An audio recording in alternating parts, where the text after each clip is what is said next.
Hawa, hey, Shabbat Shalom, pura vida, mi gente.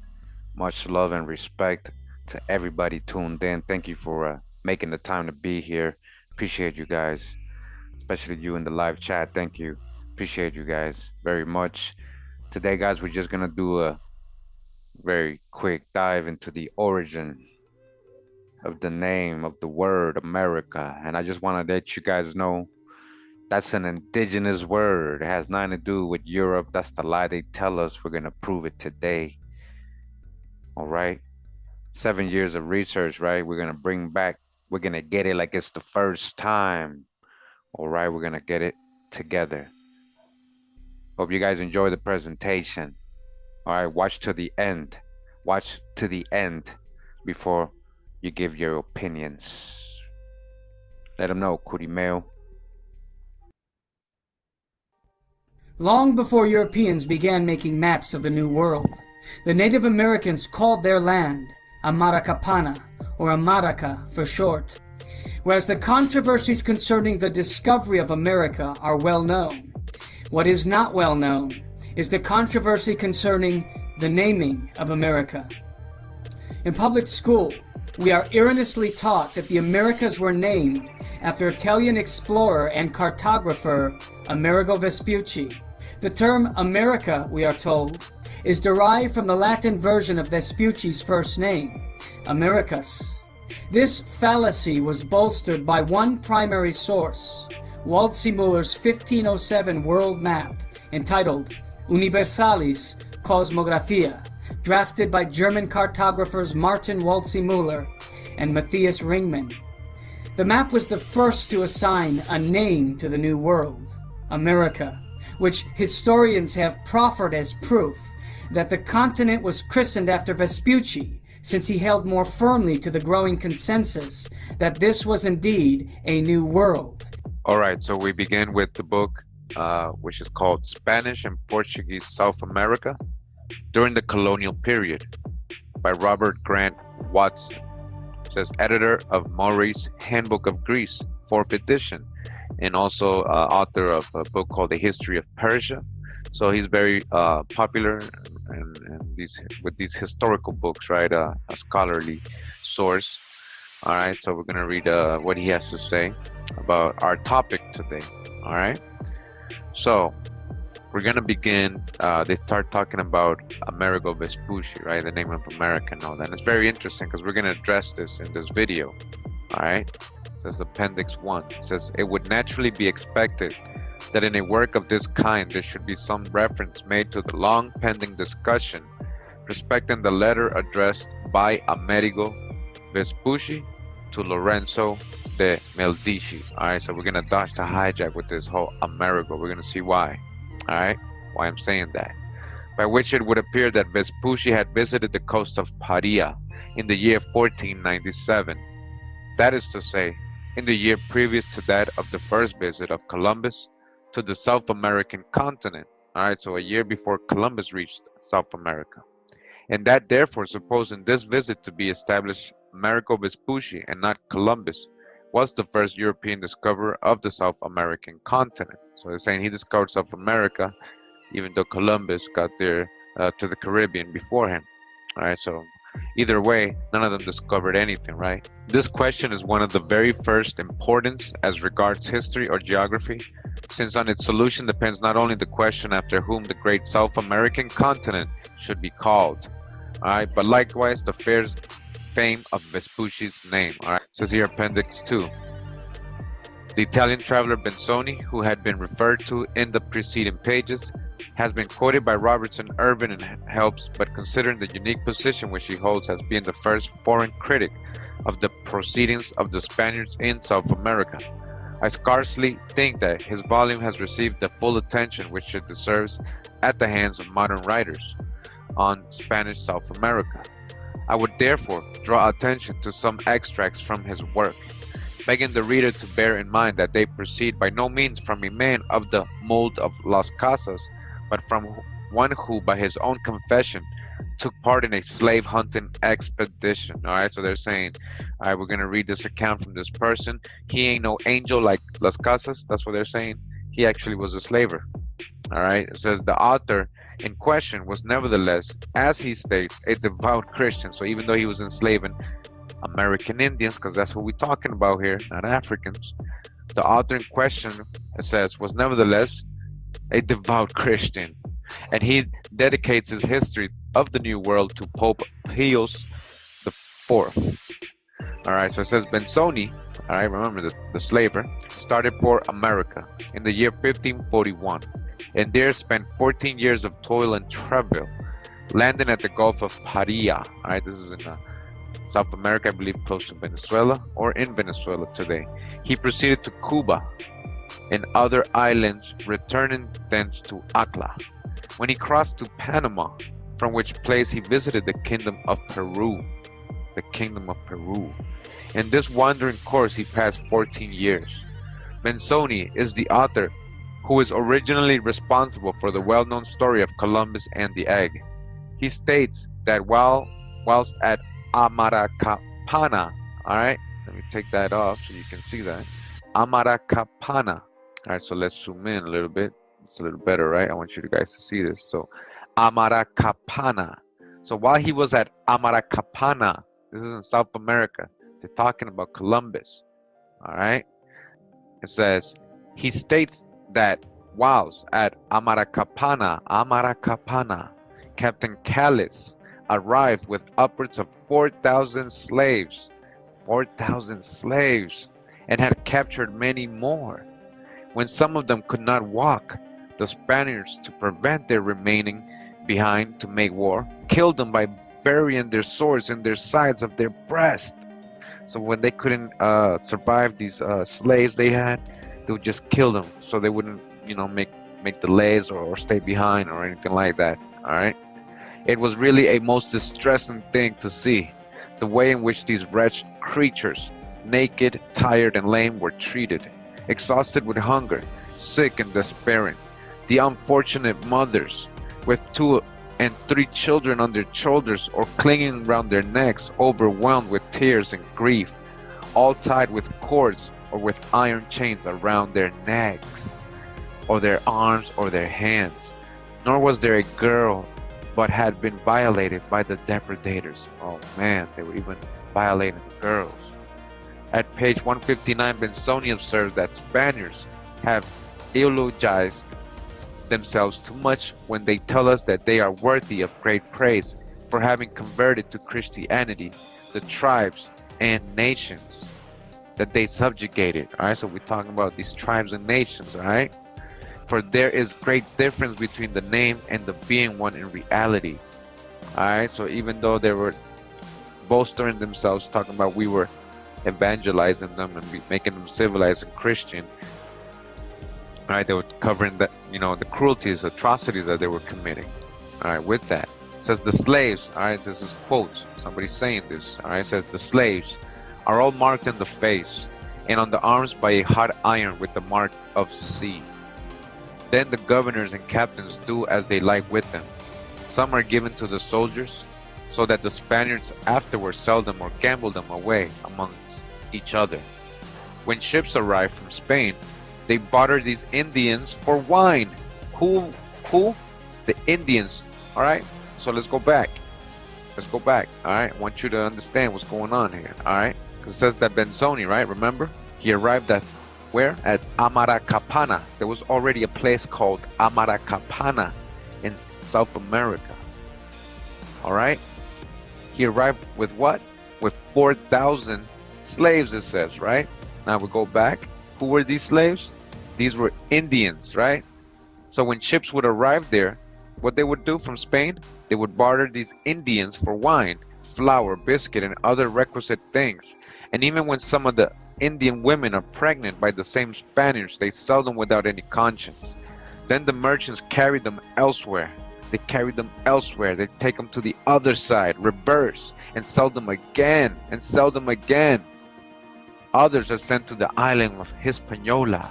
All right, so once they leave their mainland, their indigenous land, and they travel to these other places, right, these servants and slaves that they capture, these indigenous people, they put in captivity, prisoners of war, they would call them Negroes from there. You understand?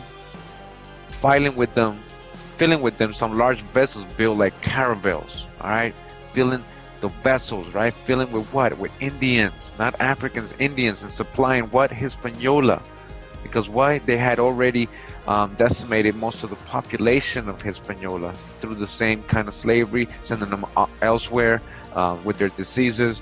A lot of suicides, a lot of cruelties was going on, so the population would decrease fast. They were, you know, I mean, we're not saying you went extinct, of course not, but they had to replenish the slave population.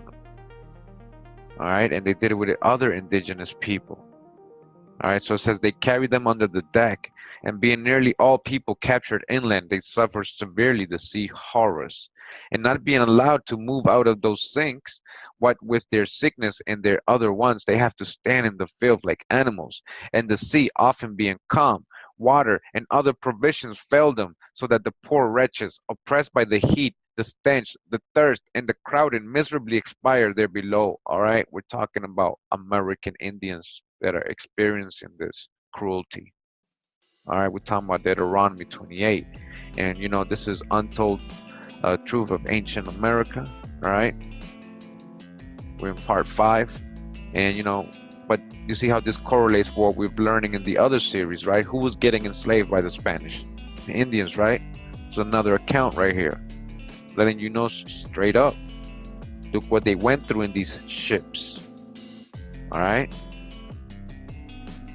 Now, all that country around the Gulf of Paria and other places are no longer inhabited by Spaniards. Finally, out of the 2 million of original inhabitants of Hispaniola, through the number of suicides and other deaths occasioned by the oppressive labor and cruelties imposed by the Spaniards, there are not 150 now to be found, and this has been their way of making Christians out of them.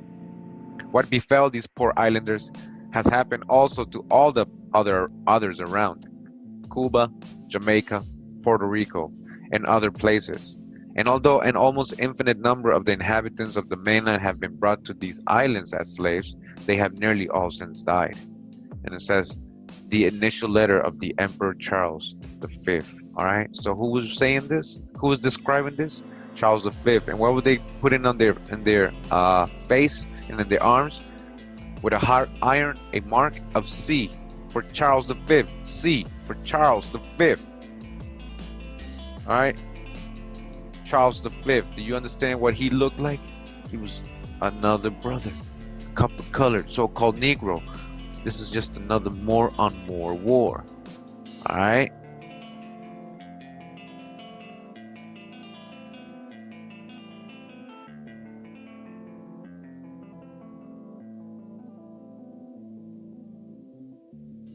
In short, there seems to be very little room to doubt that the world has been misled through the complimentary notice of the Florentine bishop who claimed the New World was named after Vespucci. What many American historians fail to mention or realize is that Native Americans have always had their own name for the New World.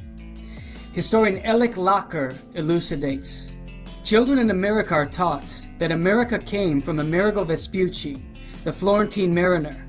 Actually, the best evidence dating back to the earliest Spanish documents following Christopher Columbus shows that part of South America, from Venezuela to Peru, was called America by the Indians of that region. At least that is what the Spaniards understood. Various spellings of America occur in Spanish documents, beginning with the visit to that land by Alonso de Ojeda, with whom Vespucci sailed in 1499. All right, so we're in the book right now called Personal Narrative of Travels to the Equinoctial Regions of America. All right, during the years 1799 and 1804. It says by Alexander von Humboldt and Aimé Bonpland. All right, if you don't know, well, if you have been following me, you know who Alexander von Humboldt is, a very renowned primary source, a very basically admired so-called scholar, right, from those times, right there that you see those years. And he was actually invited to many historical societies.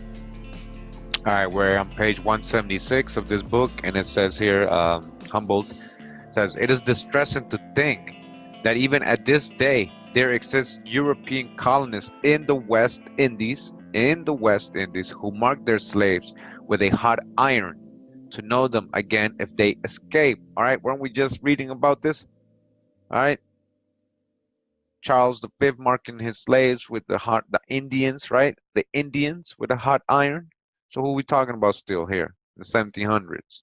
All right, this is the treatment bestowed on those who save other men, the labor of sowing, tilling, and reaping. All right, so let's see this little cross here. Let's go to that little footnote at the bottom real quick. All right, it says, see the little cross? All right, it says La Brugère Caractères. All right, chapters 11, something, I guess is from a book, page 300. It says, I will here cite a passage strongly characteristic of Le Bruyere's benevolent feeling for his fellow creatures. It says, so he's quoting this guy, La Bruyere, from 1765. It says, we find under the torrid zone certain wild animals, male and female, scattered through the country, black, livid, and all over scorched by the sun, bent to the earth which they dig and turn up with invisible perseverance. They have something like an articulate utterance, and when they stand up on their feet, they exhibit a human face, and in fact, these creatures are men. All right, so you hear what this racist French, I guess he's French dude, is how he's describing the indigenous aboriginals of South America, of West Indies. Remember, he's talking about how they mark, put hot irons on these people. And he's explaining why, and he's showing you why this dude is a racist. He doesn't care. He sees them like animals. He's giving you an example of what he said, and I hope you saw what he said about how they look. All right, he said they're what? Black, livid, and all over scorched by the sun. He's talking about American Indians, so-called Negro, right? We're not talking about Africans in anywhere here. All right, so let's go back up real quick. All right, and continue where we were. Now it says, in 1800, the number of slaves did not exceed 6,000 in the two provinces of Cumana and Barcelona. We're talking about Indians. When at the same period, the whole population was estimated at 110,000 inhabitants. The trade in African slaves, which the laws of the Spanish have never favored, is almost as nothing. All right, listen to this. As nothing on these coasts where the trade in American slaves was carried on in the 16th century with desolating activity. All right, let me put that in a different words. He's telling you the trade in African slaves, right, which the laws of the Spaniards have never favored. They didn't really care to or really like to go grab Africans, really. It doesn't compare, it says. It's almost as nothing as what happened on these coasts, as nothing on these coasts where the trade in American slaves, we are talking about indigenous people, was carried on in the 16th century, what, 1500s, way before the so-called slave trade, right? With desolating activity. Continues, says, Macarapan, anciently called Amarakapana. What? Macarapan, which was anciently called Amarakapana. It wasn't named by the Europeans or Spaniards. All right, this place, which we know as Macarapan, was anciently called Amaraka, Amaraka, Amarakan, Amaraka, America, Amarakapana. You understand? Amarakapana. Again, Macarapan, anciently called Amarakapana, Cumana, Araya, and particularly New Cadiz. Alright, so Macarapan, which was also known as Amarakapana or Cumana, if you see all these in the maps, Araya, these are the same place, alright, or New Cadiz. It says built on the inlet of Cubagua, might then be considered as commercial establishments for facilitating the slave trade. What slave trade? The Indian slave trade. Girolamo Benzoni of Milan, who at the age of 22 visited Terra Firme, or South America, right, took part in some expeditions in 1542 to the coast of Bordones, Cariaco, and Paraya to carry off the unfortunate natives. All right, natives. All right, so now we're coming into this book, presented, it says here, to the University of Toronto Library, all right, by the Ontario Legislative Library.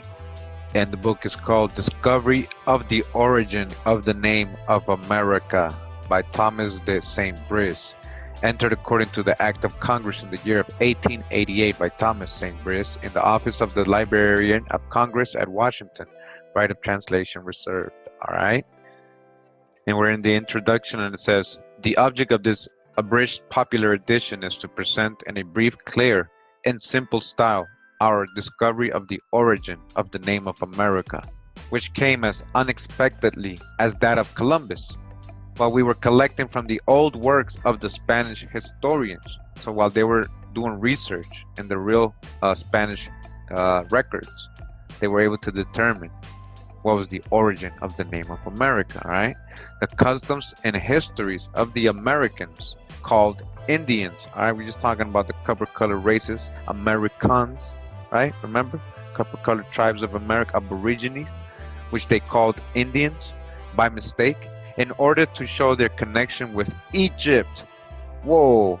So the Aboriginals of America and their connection with Egypt, all right? Where's the true ancient Egypt, all right? We're gonna see the real name of ancient Egypt, what that name was. Tamer, all right? Of which a preliminary sketch was published in 1882, the connection, all right? We have attached a map to be kept in view while reading so that a perfect idea may be obtained of the places named by Columbus and of the geography of the age when America was discovered. Asia is placed in the position given to it by the first standard map of the world, on which the Western Hemisphere appeared, and the Atlantic coast, representing the early discoveries and settlements on this continent, is taken from the first atlas, where the name of America is applied to its southern division, to which we have added the information obtained from a local chart showing the coast of Amaraka, the coast of Amaraka, Amaraka, America, Amaraka, and the kingdom of Kunding, Amaraka, the kingdom of Kunding, Amaraka. You hear all this? All right. University of Toronto. All right. The coast of Amaraka. All right. It was already here, this name, Amaraka. While the cities on the Pacific coast represent the extent of the kingdom of Amaraka, America, Amaraka, at the period of its conquest by Spain. Instead of referring to the numerous Spanish authors which we have consulted in order to show the importance of this empire, so they went through the research and they're not just referencing one person, they're telling you straight up right now, right, that they went through numerous Spanish authors which have consulted in order to show the importance of this empire, the kingdom of Amaraka, all right, the kingdom of the Amara, Amaru, Amarakans, Amarukans, the kingdom of the Amarukans, all right, which only bears indirectly on our subject. We have referred our readers to a most interesting work where these scattered histories may be found collected. We speak of the well-known Prescott's History of the Conquest of Peru, a great nation. We got that book too, of which our notes only give a passing outline. We use the word king in its general sense instead of the native name of Inca, which has similar meaning, referring to exclude foreign words which tend to mystify history when an idea can be conveyed in our own. The kings of Amaraka or America, the kings of Amaraka, Amaraka or America, like the kings of England, Japan, the Mikado, Turkey, the Sultan, and Persia, the Shah, were the temporal and spiritual chiefs of their dominions. Nearly all the works we have examined are to be found at the Astor Library, which, with a valuable number of the American Geographical Society's maps and atlases, have been the principal means of throwing light on this subject of national interest. All right, you hearing this scholarly work? They're getting maps from the American Geographical Society.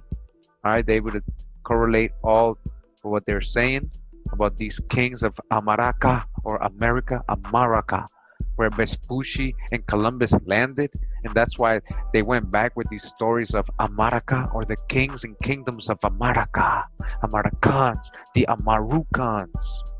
All right. All right, so the book continues saying, is the following of the principal authorities which have been consulted in this work. All right, so it gives all the references they're using for this article or book they wrote. It says Adam Etudes, all right, 6 languages, Americanas, American Encyclopedia, all right, and so on and so on. All right, you can slow this down and, you know, take a look at all the sources and verify for yourself, all right, because there's so many, I'm not going to name them all. Look at this. Garcilaso de la Vega, Commentaries on La Ferreira del Inca. We got that book. All right, so a lot of these books I actually already have. Herrera, I have that in Spanish. All right, Humboldt's History of the Peru. All right, we got all these. All right, so check it out. You know, look at all these sources. All right, so you want to call it pseudo. You know, you want to say this is things I'm making up. All right, but you know, there's a bigger truth that you can't handle.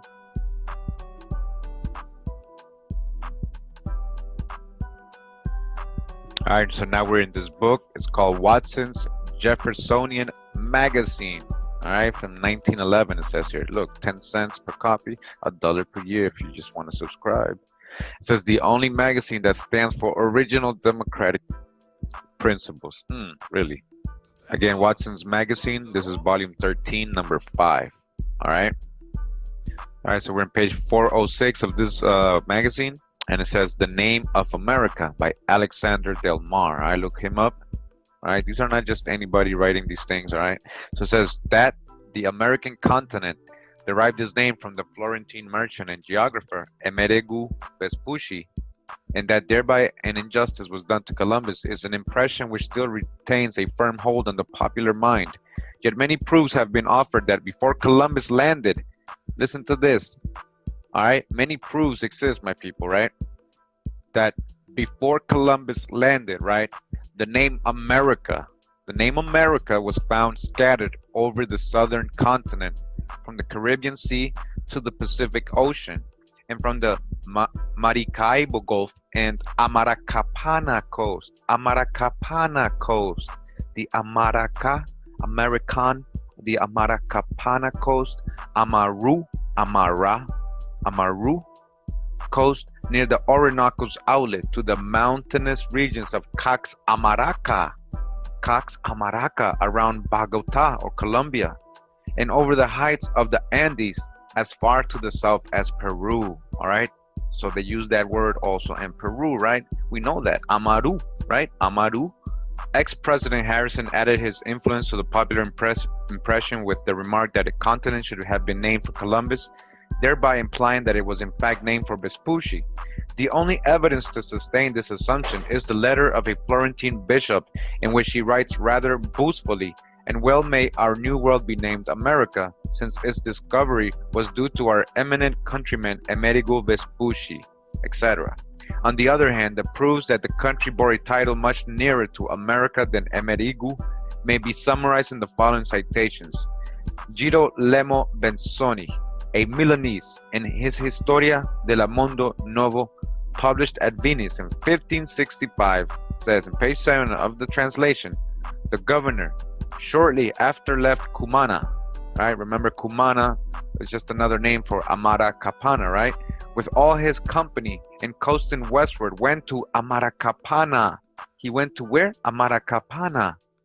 This was a town of about 40 houses, and 400 Spaniards resided there constantly, who annually elected a captain. All right. All right. So before we proceed, I just want to go verify this. All right. So let's go to the actual book written by Girolamo Benzoni. All right. So again, it's La Historia del Mundo Nuevo, or the History of the New World by Girolamo Benzoni. All right. And you saw the date, 1565. All right. Let's go to the page. All right, so we're on page 6 of this book. All right, just want to show you. All right, right here. Let me just zoom in. All right, zoomed into page 6. We see the word right here, Amarakapana. All right, if you know Italian, you can verify this right now. Take a screenshot, pause it. All right, let's go back. All right, so we verified the source. All right. Humboldt and his Relations Historiques, a narrative of personal observations, chiefly in South America from 1799 to 1804. We just got that, right? We went to the source. That was the first book we read, volume 1, page 324, that the first settlement of the Spaniards on the mainland was Amarakapana. The coast between the Capes Paria and de la Vela appear under the names of Amarakapana and Marakapana in Codasio's map, all right? And Codasio's map of Venezuela, showing the voyages of Columbus and others. All right, it says Herrera in his History of the West Indies narrates the voyage of Ojeda, 1499, whom Amerigo Vespucci accompanied as a merchant, and says finally he arrived at a port where they saw a village on the shore called Maracaibo by the natives, which had 26 large houses of bell shape. built on pillars or supports with swinging bridges leading from one to another. And as this looked like Venice in appearance, he gave it that name. So that's what they saying to get the name Venezuela from the word Venice, which was subsequently adopted by the Republic of Venezuela. This simple sentence is conclusive proof that at the time Vespucci made his first landing in the western continent, the port he stopped at was called Amaracaibo, Amaraka, Amaracaibo, or America Land. All right, Amaracaibo or America Land. It was called America Land. When Vespucci landed, it wasn't named after him. It was already called that. All right. Continuing says, Sir Walter Raleigh reached the same region in 1595. We know Walter Raleigh, right? One of the famous slavers. All right. And wrote of it as the beautiful valley of Amarakapana. All right. So when he arrived in this region, South America, Walter Raleigh called it the beautiful valley of Amerika, Amarakapana, Amerika. Sir Walter, also writing in 1596, describes one of the younger brothers of Atahualpa, the Inca of Peru, whom the Spaniards under Pizarro had slain, as taken thousands of the soldiers and nobles of Peru, and with these vanquishing all that tract and valley of America situated between the rivers Orinoco and Amazon. Besides this, the name given to the whole country between the coast of Amaraka, the coast of Amaraka, which stretched from the Orinoco River to Maracaibo, so at the A, Amaracaibo Bay, and thence to the whole country between Maracaibo Bay and the Pacific, was called Amarca. All right, so again, it says that the whole country, which stretched from the Orinoco River to Maracaibo Bay and thence to the whole country between Maracaibo Bay and the Pacific, was called Amarca. Amarca, that whole land was called Amarca. While the whole country, now known as Bogota and stretching down to Peru, was called Cax Amarca. Cax Amarca. All right, you hear this? Along the heights of the Andes in this region, the name again appears in the capital city, which was also called Cax Amaraka. Cax Amaraka. In one of its nearby towns called Hult Amarca, and in the three other local names strewn to the southward along the Andes of And Amarca and Catamarca. Down near the mouth of the river Cumana was Amarakapana. Amarakapana. Previously mentioned, while out in the Caribbean Sea off the coast of Amarakapana was the large island of Amarik. Look at this word. We're going to get into this word later on. Amarik. All right, the island of Tamara. Tamari, Tamarik, Tamarakan, Tamari. We're going to see what Tamara was. A Spanish mode of spelling the same word. Also, a name given to one of the gods, or one of the names given to the great spirit of the natives. Tamara. Wow. To these citations may be added the probability that had there been any intention to name the continent after Vespucci, his surname would have been used. Alright? So he's saying, if they supposedly named the continent after Vespucci, they would have used his last name, which was Vespucci. So they would have called this what? Vespuccia land, whatever, but not his first name as what would be the norm, right? His surname would have been used, so that the result would have been something like Vespuccia. Instead, to be very little room to doubt that the world has been misled through the complimentary notice of the Florentine bishop. All right, the world has been misled. You've been misled. This is your indigenous word. All right, this is your indigenous vibration word. Amaraka, Amaru. All right, Amaru. There seems to be a law for the evolution of continental names from names of a divinity or of a small localities, which throughout use by the persons first coming into contact with the continent at that point, spread gradually over the whole. Thus, Europa originally designated a small village in Thessaly, but as it lay to the west of the Bosphorus and the Hellespont, it must have been spoken of by Asiatic neighbors in a manner to facilitate its more extended application. Asia indicated originally a very small part of what is now Asia Minor, but near the dividing line. Africa meant originally only that small part of the continent lying around Carthage, and with which the Romans came in contact. It was much less extended than Libya. Egypt was the name by which the Greeks knew a small seaport town near the mouth of the Nile, and bears no resemblance to the name the Black Country, by which the ancient Egyptians designated their own land. All right, we're gonna get into this. Trust me, we're gonna get into the real ancient name of Egypt, because right here they just dropped some jewels on us right here, right now. All right, so this word is a Greek word for Egypt, does not mean the black country or Kemet, right? Rich soil, black soil. It does not mean that. It's telling you right now. All right, it was a small port town off the Nile. So they're telling you that just like this small town that the Spaniards were encountering in South America named Amaraca, the whole continent became America. Just like Europe, they told you was a small town as well, and it became the whole continent. And Asia was a small part, which became the whole continent. Just like Africa is telling you right here, all right, was only a small part of the continent lying around Carthage. All right, it wasn't the whole continent. It didn't even exist. All right. The name China spread from a pretty mountain region on the borders of India because it was there that Europeans first came into any considerable contact with the empire. And it was by European nations that the name came to be obtruded on a nation which knew itself only as the Middle Kingdom. This shows that it is by the spread of local names indigenous to a small region that large regions are named. All right, so there again, discovery of the origin of the name of America. What led to the discovery of America?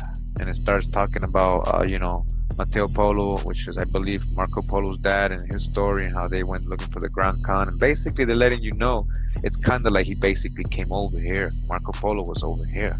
But let's get to the part where we're talking about the name. All right, so let's take a look at this map real quick. It's very interesting. All right, so you got La Florida right here, right? Cuba, Haiti, Dominican Republic. All right, Jamaica. You got, check it out. So then you got Chipango.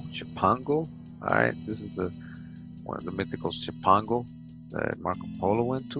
Chipango, Catay. Look at Catay. All right, and then you got Amaraca right here. Amaraca over Guatemala, Honduras, Nicaragua, Costa Rica. We got Central America right here. Yucatan, Veragua, which is part of Panama and Costa Rica. And then we got South America over here. Look at this, and it says Amarca or Cax Amaraca. Cax Amaraca, Andamarca. Look at that. And Amaraca, Catamarca. You see this? All right, look at this map. Golden Castle Mountains, Cartagena, Santa Margarita, Tamaracua. Look at this. Tamaracua, Hawa, Tamaracua, Caxamaraca, and Cusco, Titicaca. Look at that. All right, and we're on page 35 of this book. It says, the illustrious national sacred name of the greater portion of the southern continent, including that part first discovered by Columbus, was America, which appeared on early maps as an appropriate honor to the great navigator who had made the discovery. This was, however, only an additional acknowledgement of gratitude, which the world owed to him. They had previously made him admiral and viceroy of the West Indies, named the Columbian Archipelago and the Columbian Sea. He was authorized to use the royal arms of Spain on armorials granted to him, the islands first discovered being represented on it, one of which was called Montserrato, after his birthplace. On the earliest standard maps showing the Western Hemisphere, the Spanish colonists adopted the native name of America. Again, you saw all the sources, right? In the beginning, again, the Spanish colonists adopted the native name of America.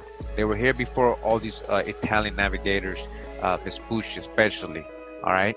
They already had this name here when they arrived. As soon as Columbus, right? Columbus is supposed to be the first one, right? As soon as Columbus got here, this place was already called Amaraka, remember? All right, so again, the Spanish colonists adopted the native name of America to designate their first settlement on the mainland, of the New World. But in those days, the rules of orthography were undefined, and in addition to the numerous errors of printing, names were spelled in any way which the writer considered most appropriate. And hence we have America, all right? So that's how they're saying it transformed to what we know now today as America or America, not only written Amaraka, all right? So depending on who's writing it, where that person, his language, where he knows how to, translate certain words, it could be Italian, French, whatever, Arab, whatever. But whoever is saying it has a different way of how they said it, right? So that's what they're trying to show. So again, it has written Amaraka, Amerioko, and Amerioka, Amerioka, America, look at that, Amerioka, Maraca, Moraca, and America. But they added the native word pana, which Sir Walter Raleigh explains meant an equivalent of country. And in Codice's map, the name applying to the seashore is coast of Amarakapana. All right, so Pana, again, at the end just meant country or land. So when they were saying Amarakapana, it was the land of Amaraka, the land of America, the country of Amaraka. So is there a record of a Spanish settlement named Amaruka? All right, I was able to find at least one source basically recording this. I'm in this book called The Geographical and Historical Dictionary of America and the West Indies, containing the entire translation of the Spanish work of Colonel Don Antonio de Alcedo, all right, volume 1, 1812. All right, we're going to go and we go to page 39 of this book. And right here, it says Amaruka, right? The land of the plumed serpent, Amaruka, a settlement of the province of Guyana and government of Cumana. So they took the indigenous name and they just settled it and just left it as it was called already, Amaruka, the land of Amarakapana, right? Amaruka, a settlement of the province of Guyana and government of Cumana, one of those belonging to the missions held there by the Catalanians, Capuchin fathers. It lies south of the city of Santo Tomas. All right, Amaruka was a real place, all right, a real Spanish settlement, all right. All right, we're reading from this book. It's called A Collection of Voyages and Travels, consisting of authentic writers in our own tongue, which have not before been collected in English or have only been abridged in other collections, all right. And it's a long explanation here. It says, compiled from the curious and valuable library of the late Earl of Oxford. All right, so quickly, we're in page 752 of this book, and we're just gonna belly flop to this part of the book real quick. It says, on the sixth day, now they're talking about the account of Walter Raleigh, right, when he got to this part of the world, Venezuela, Guyana, all right. And it says, on the sixth day, they came and stayed at the port of Morequito, that was an Inca chief, where he was kindly entertained and informed concerning the state of those parts from Topi Owari, lord of Aromaya. Look at the word Aromaya, Maya, with a Y or I is Maya, and uncle to the aforesaid Morequito. All right. The information he received from him was that all the regions thereabout, even to Emeria, look at this, Emeria, Samaria, Emeria, Ameria, come on, look at how close that is, Samaria, were called Guyana, though yet the inhabitants were called Oronoki Poni. Whoa, Poni? Saponi? Oronoki Poni. As far as the mountains of Wakarima, which they might from thence behold afar off in the continent, beyond which he told them the large valley of Amarakapana, Amario, Amarika, Amarioka, Amarioka, Amarakapana did lie. The large valley of Amarakapana. All right, so this is what he was saying about Walter Raleigh calling the beautiful valley of Amarakapana, whose inhabitants were called Guianians, and that into the provinces which lie beyond these more to the south there came some years since multitudes of people called Oriones and Epuremei, who possessed themselves thereof, having driven the natives out of their ancient inheritances. The Baron de Humboldt spent several years in this part of America, 1799 to 1804. We got that right already. Humboldt, Alexander de Humboldt, and wrote 3 volumes containing nearly 7,000 pages of modern size. The object of his visit was to study the nation, and we need hardly refer to his rare erudition to be found in this beautiful work, which treats of nearly every subject. From him we learned that the first settlement of the Spaniards on the mainland was Amarakapana. Again, Humboldt, they're reminding us what Humboldt, a very renowned primary source, a scholar, invited to all the historical societies in a lot of countries in Europe and America, right?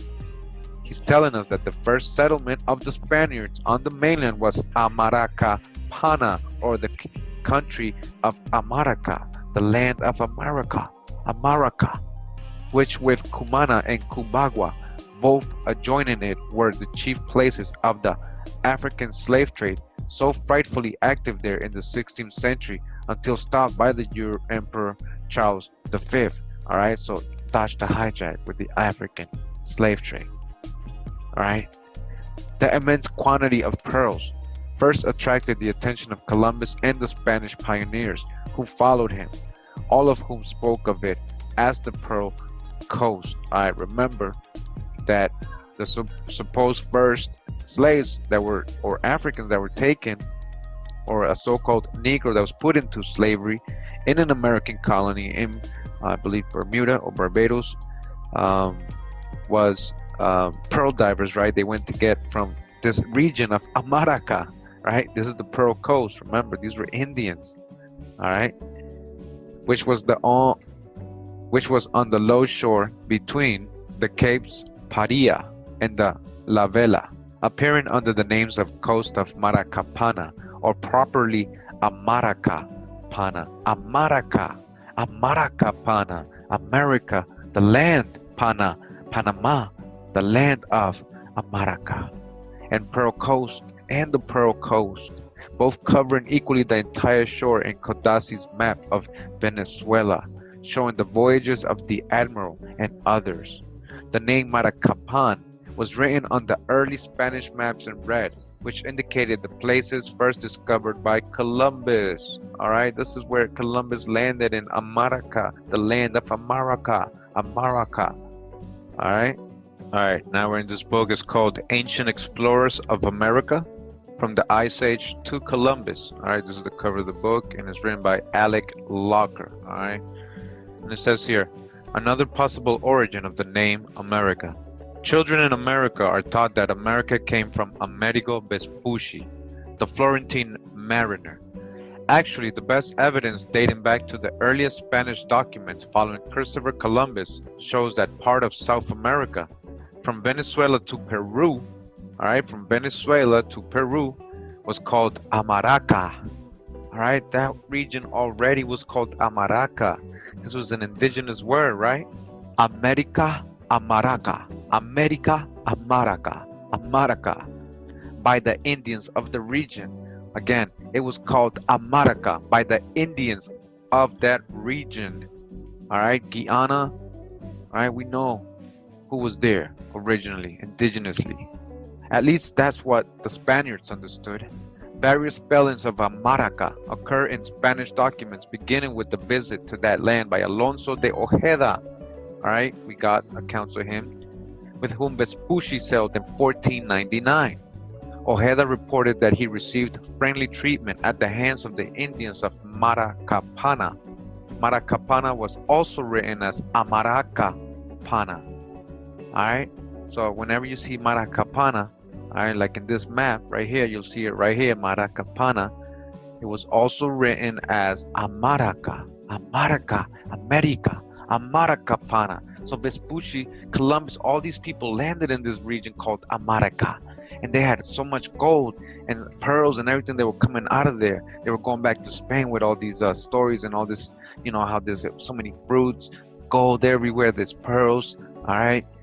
El Dorado, the legendary city of El Dorado, there was legends around there. They found an Inca emperor, a brother of Atahualpa. I had fled there with other soldiers and was living there in Manoa. All right, in this region called Amaraka, America, Amarakapana, the place where Columbus landed, all right, during his voyage past Trinidad and the Orinoco River. All right, when Columbus got to the Orinoco, he was like, oh, this is the Gishon. This is coming from the earthly paradise. He thought he was at the Gishon, one of the 4 rivers of Eden. All right, we already got that in past videos, right? Apparently, the Indians called the general area Amaraka, and Pana meant country, all right, or region. So the region of America, that's what they were calling it. Panama is close by, very close by to Colombian Venezuela, Panama. America, the region called America. So they landed in America. You understand? They landed in America. Later visitors to the western regions of South America found that the Incas called their region Amaruka, and various subdivisions of Amaruka or Amarukan, priest king, were identified by prefixes such as Kunding Amaraka, or and Amaraka. You're going to see that a lot, this Kunding Amaraka with the Incas. Subsequent spellings included the variant America.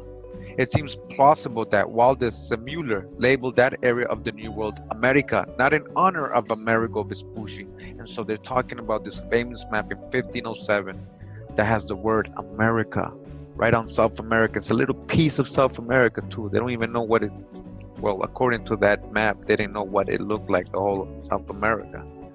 All right, but they have the word America in it, and it says that, they're saying right here, because we know that this region was called America, the region of America, all right?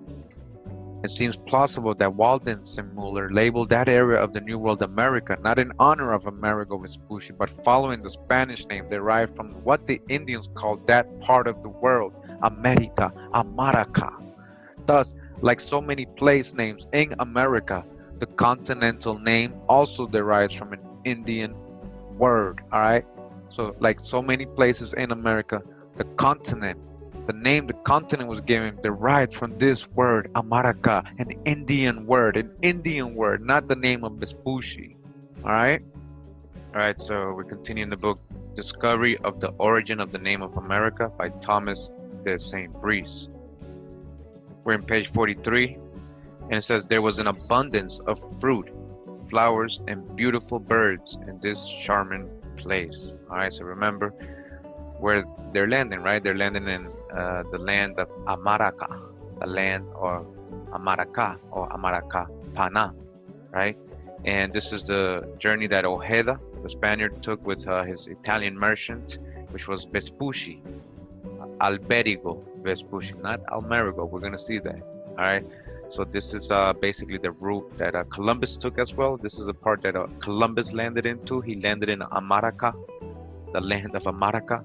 All right, this is in South America, and you can see this is paradise. Remember, Columbus said that when he reached the Orinoco, he said it had to have been coming from the earthly paradise, one of the 4 rivers. All right. Now it says again, there was an abundance of fruit, flowers, and beautiful birds in this charming place. But they were determined to find some gulf where fresh water was to be had, and left Paria for the isle of Margarita, where Ojeda landed and coasted from place to place. This shore had already been discovered by the admiral, all right, that's Columbus, who knew the ground and mountain ridges well. In fact, all of this discovery was due to him, as it was from the beginning declared to the king, and yet Ojeda went all along this coast, trading for gold and pearls. Gold and pearls, the Gold Coast, Pearl Coast. From Margarita, he went to Cumana. Remember that Amarakapana. These two names, the ancient name of these two places was Amaraka, Amaraka, which is 270 miles from the island, with towns all along the seacoast. After leaving Cumana, they entered a large gulf, which was surrounded by a thickly populated country.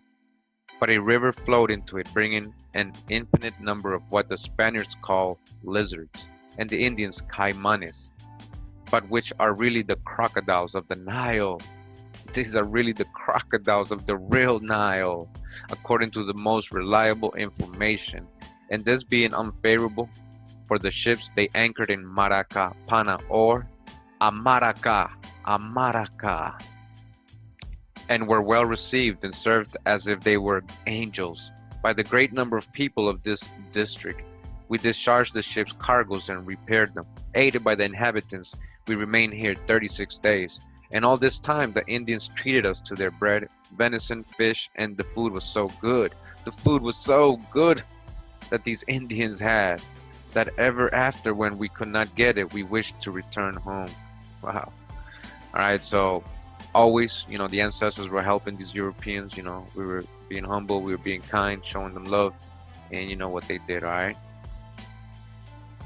Continues a little bit ahead. It says, we find from the foregoing history that after searching the entire coast, I'm talking about the coast of South America, the only place where they found a safe harbor, fresh water, good food, and hospitality was Amaraka. So the land of Amaraka. You understand what's going on, right? The land, this beautiful land of Amaraka, right? Where there was gold, pearls, hospitable natives, indigenous people that were treating them kindly.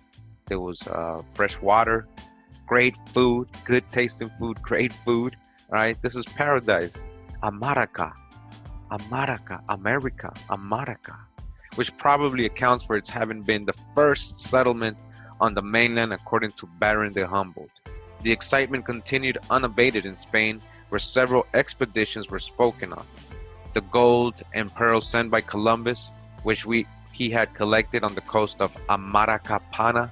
All right, so Columbus brought back some gold and pearls. He was showing it off over there in Europe and Spain. They were like, wow, where'd you get that? He was like, I got that in Amaraka. What do you mean, Amaraka? Yeah, I got that in Amaraka, America, Amaraka. You understand, this name was already here, a land he landed. And Columbus, this was a native word. All right, the people already were calling this Amaraka, all right? Had caused the greatest curiosity, and John Rodriguez de Fonseca, who had been appointed by the crown receiver of applications for passports and given the map of the coast, which was sent by the admiral to the government, was besieged by navigators who wished to see the chart of the country where these treasures had been collected. All right, so it became a legend, this land of America, Amaraka. All right, continuing, says Nina and Guerra sailed for America a month after Ojeda, navigating as he did with a copy of the admiral's map, and arrived on the coast of Amarakapana, or the country or the land of Amaraka, a few days after he had sailed. On Ojeda's return to Spain, he reported the arrival of English vessels and got permission, 1501, to colonize and govern at his own expense the island of Coquipacoa. The place, however, as shown on our map, was a small isthmus and not an isle. He induced Juan de Vergara and Garcia de Ocampo to join him and provide the money.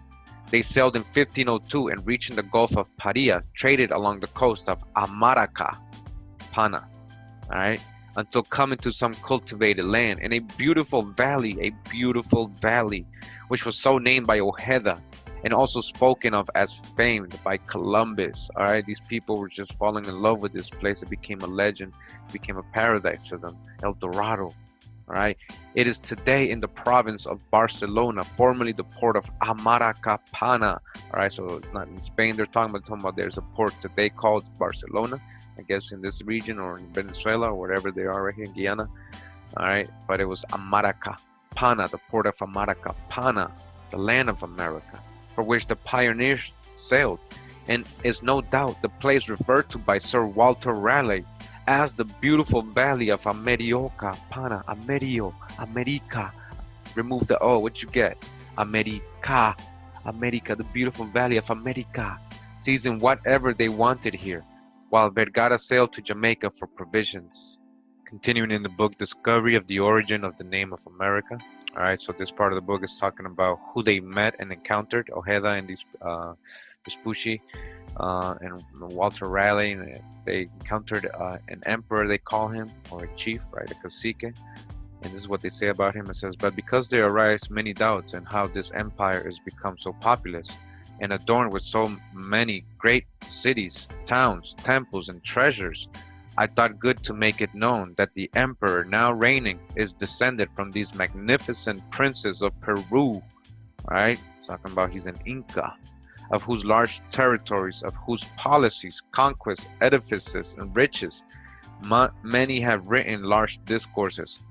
For when the Spaniards conquered the said empire of Peru, and had put to death Atahualpa, I believe the saying, which had formerly caused his elder brother, Huascar, to be slain, one of his younger brothers fled out of Peru. So they're saying that this emperor that was here in Venezuela, right, in Amaraca, with all this greatness and treasures and great cities, all right, it was an Inca emperor that had come, the brother of Atahualpa, all right, who had fled out of Peru and took with him many thousands of those soldiers of the empire called Orellones, or noblemen, Orion,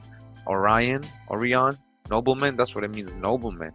And with these and many others which followed him, he vanquished all that tract and valley of America, and it says, see the footnote 3, situated between the rivers Orinoco and Amazon. All right, so over here it says number 1, the footnote, and it says Atahualpa, right? You see that? Atahualpa. All right, so number 3, the footnote, let me just read that real quick. It says, in Sir Robert Schomburgk's map, attached to Raleigh's work, the valley of Americapana is between the rivers referred to. All right, so it's not that he said the valley of America. It wasn't spelled that way. It was spelled Americapa. But the name America was given to the mainland from Amaraka. All right, you hear this?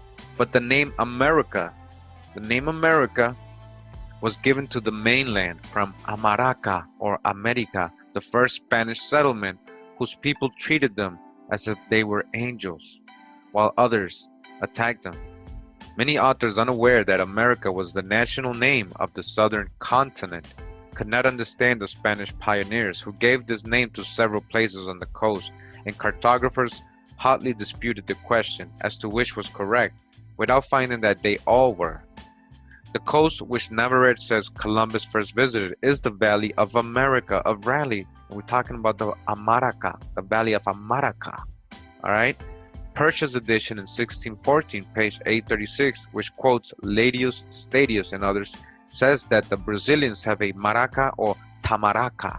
Tamaraka. You see this? Tamaraka. This is important. Tamarak. And you see in Nicaragua, we're going to read about the Amarik, Tamaraka, and Tamara. What is the name of ancient Egypt? Do you know? I'm going to show you, which is their household god. On the same page, he refers to Vespucci's voyage to Brazil. The map of 1508 places the isle of Tamaragua. Look at that. Hawa. Thousands of miles away from Brazil, on the coast of Amarakapana. Continuing in the footnote, it says, in the map of St. Dye, where the proposition emanated to call America after Vespucci, an isle is placed beside Tamaragua, named Isle of Brazil.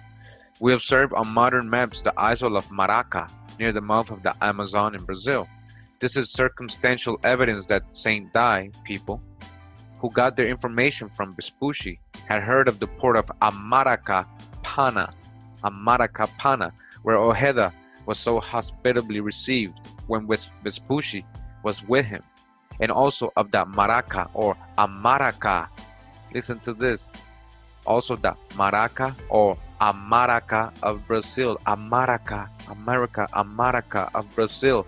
And so they placed the island of Amaraca in Brazil, on the coast of Amarakapana, and it was evidently this similarity of name with Amerigo, called Morigo by Ojeda, that led them to suppose that the name came from him.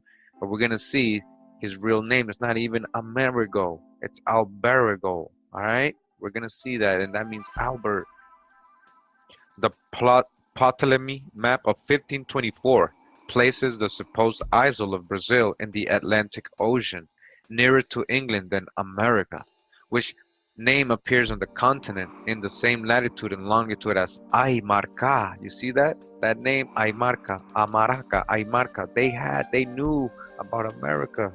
Aymarca, Amaraka, Amaru. All right, we're gonna see what this leads to. They're gonna know.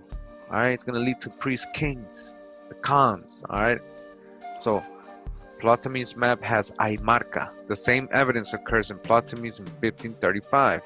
The name of the Brazilian god Tamaraka, explains the proximity of the isles of Brazil and Tamaragua in the same map of 1513. The prophets of the Brazilians were the Caribs, whose god was Hua Amarakan, Hua Amarakan, Hua Amarakan, Ahua, Hawa, Hawa, Hua, Ahua, Hawa, Amarakan. The Ptolemy map of 1540 states that the New World is called Brazil and America, and they also place it in the latitude and longitude of the native district of Amaraka. Then comes Mercator next year, who places the name of America over the entire continent. So eventually this name, right, this valley, this place, this region was so popular, Amaraka, it was being it was being brought back by many explorers and Europeans, and eventually became the name of the entire continent. All right, America is Amaraka, the land of Amaraka. All right, continuing in the book, Discovery of the Origin of the Name of America. All right, this very scholarly book with all the sources it has. It says the Golden Castles Mountains. The Golden Castles Mountains on the coast of Amaraka, the first Spanish settlement in the Western Hemisphere. The very first one was in Amaraka. All right, it says down here, the territory of Ojeda was to the east of the Gulf, to be known as New Andalusia, after a Spanish province, while Nicuesa had the western side, which for the first time appeared under the name of Golden Castles on the coast of Amaraka. Alright, this is found in the Codazzi map in the Humboldt's Relations Historiques in Volume 1. Alright, in the fertile island of Jamaica. Again, on the coast of America or America, all right? And the fertile island of Jamaica was to be the joint granary, the fertile, very fertile island of Jamaica. It says here, Pizarro related everywhere the wonderful stories of the Golden Land. During this visit, all right, the Golden Land, the Gold Coast, Guyana, Guinea, come on. And they were repeated throughout the dominions of his sovereign, the King of Spain and Emperor of Germany, one of whose friends, the great German mercantile house of Belsers, got authority during the year that Pizarro had returned, to found cities and to mine in the mountains called Golden Castles, the mountains called Golden Castles on the coast of Amaraka, Amarakapana, the land, the country of Amaraka. Their people landing in the Orinoco, as Sir Walter Raleigh had done, settled at Amarakapana, from which place the German Featherman led an expedition to Bogota in search of its treasures in 1534, while another marched across the Andes commanded by Quezada from Quito on the Pacific, and a third under the Spanish governor of Popoyan, all of whom accidentally met there. But they did not find the gold, though Quezada sent expedition after expedition for years in search of it. Fetterman returned to his district, of which Sir Walter Raleigh speaks. Beyond us lay another town, towards the south, in the valley of Amarakapana, which bears the name of the said valley. That is the name of that valley, all right, Amarakapana, whose plains stretch themselves some 60 miles in length, east and west, as fair ground, and as beautiful fields as any man has ever seen, with diverse copses scattered here and there by the riverside, and all as full of deer as any forest or park in England, and every lake and river the like abundance of fish and fowl, of which Ira, Para, Gota is Lord. All right, so this is a paradise, this valley of Amaraka, America, this valley. All right, Pizarro arriving again crossed over to Panama and returned January 1531 to Tumbes, where they remained 5 months before marching to Casa Amaraka, the capital of the empire. What are they talking about? Casa, they're talking about Cusco. Remember Cusco? Their empire was called also something like Cuxca Amaraka. We have here Casa Amaraka, the capital of the empire. We know Pizarro was the one who invaded the Inca. On the way, they stopped at Caxas, where messengers from the king had arrived with an invitation to visit him and a present of 2 stone mountains in the form of forts, some woolen stuff embroidered with gold and silver, and a quantity of perfume powder used by the native nobility. All right, so we know that Pizarro eventually, invaded and took prisoners and murdered many Incas, and took the whole empire and the capital of Cusco. So this is after, and it says that as the population on the Atlantic side of the Andes Mountain are also Quichua or Amarakan, let us now recall some of the history of the great Chibcha kingdom of Kunding Amaraka, the neighbors of the nation just spoken of. It says here their kingdom of Kunding Amaraka and its capital of Bogota now forms part of the United States of Colombia in Central America, containing 100,000 square miles of territory, which may be found in longitude 74 and latitude 4 and 6 north. The kings of Amaraka on the Pacific coast had a road which followed the course of the Andes Mountains, connecting their city with the capital of Kunding Amaraka. Continuing the book, it says, we have an account of it from Dr. Don Luis Fernandez Piedrahita, canon of the Metropolitan Church of Bogota, calificador of the Holy Office of the Supreme and General Inquisition and Bishop-elect of Santa Marta. This work was dedicated in the year 1688 to His Majesty the King of Spain. And of the Indies, the bishop informs us that Kunding Amaraka, as the heathens called it, or the Indians, they called them heathens, right? Was the most important kingdom after Peru and Mexico, or apart from, the Incas and, the Mexica, Toltec, Olmec, Maya empires in Mexico. The chiefs of its population and the court of the barbarous king were at the capital, Bogota. So it seems the capital of Cundinamarca was in Bogota, right, in Colombia. To their idols of solid gold, they offered emeralds powdered with gold dust. The city had 20,000 houses in the days of its fame, and the king, with his 200 wives, resided in an immense palace guarded by 12 gates, which were entered by solid stone staircases. All right, so you think it was just teepees? All right, immense palace. All right, dumb diverses, right? They came to take your kingdoms, your dukedoms, your principalities. All right, your palaces. All right. The author explains the rites and ceremonies of the Muiscas under paganism and informs us that when anyone died from the bite of a snake, that the sign of the cross was placed on the tomb, which is the American Peruvian sign for the word Amaru. Boom. Oh, wow, right there, man. I mean, this correlates so much for me. All right, so they put the sign of the cross. Anybody who got bit by a snake, and it says that this sign, all right, is the Peruvian sign for the word Amaru. You see right here? You see the cross? Amaru. And with the addition of the word Ka, or land, represents the sacred national name America. All right? Amaruka, the land of the cross. Or who are they talking about Amaru when they're talking about Amaru? It is clear then that America was never named after or even by any European at all, but is an adaptation from the natives' own term, Amaraka, or alternatively, Amaruka. The spelling and pronunciation of the term was simply modified for European tongues, but its meaning remains the same. The meaning of Amaruka can be deduced by examining the name of the last ruler in the bloodline of the Inca emperors, Tupac Amaru. Tupac Amaru led the final insurrection against the Spaniards in Peru from the last stronghold of the Incas in Vilcabamba, but was summarily defeated and beheaded. His name holds the key to understanding the true connotation of the word America. Steve Quayle explains. Tupac was an Incan royalty title which meant one who glows or one who shines.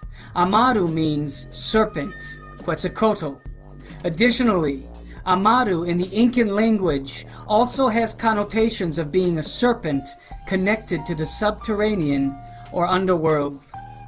Alright, so real quick, we're in the website for Atlantis Rising magazine. So Atlantis Rising, I used to subscribe to this magazine way before there was internet. I used to get a lot of drop there, you know, all these historic and conspiracies and mysteries, you know, that they told us about. That was me. I was into all that way back. All right, so it says here, Amaruka to America, Amaruka. We just got that in the last book, right? What does it mean? The cross, right? In the 15 years that separated the discovery of the New World and the placing of the name America on the map, there were numerous ocean crossings that may have brought home the name America. All right. Numerous Spanish voyages reached the Caribbean islands in Central America. In Nicaragua, the Spanish explorers met up with a tribe called the Amerrisque. All right, we're going to get into that. These people told the Spanish that their land was rich in gold. A French geologist, Jules Marcot, said the Spanish brought this name home. All right, so the Spanish brought this name with them from the Americas back to Europe. It wasn't Vespucci. It wasn't named after Vespucci.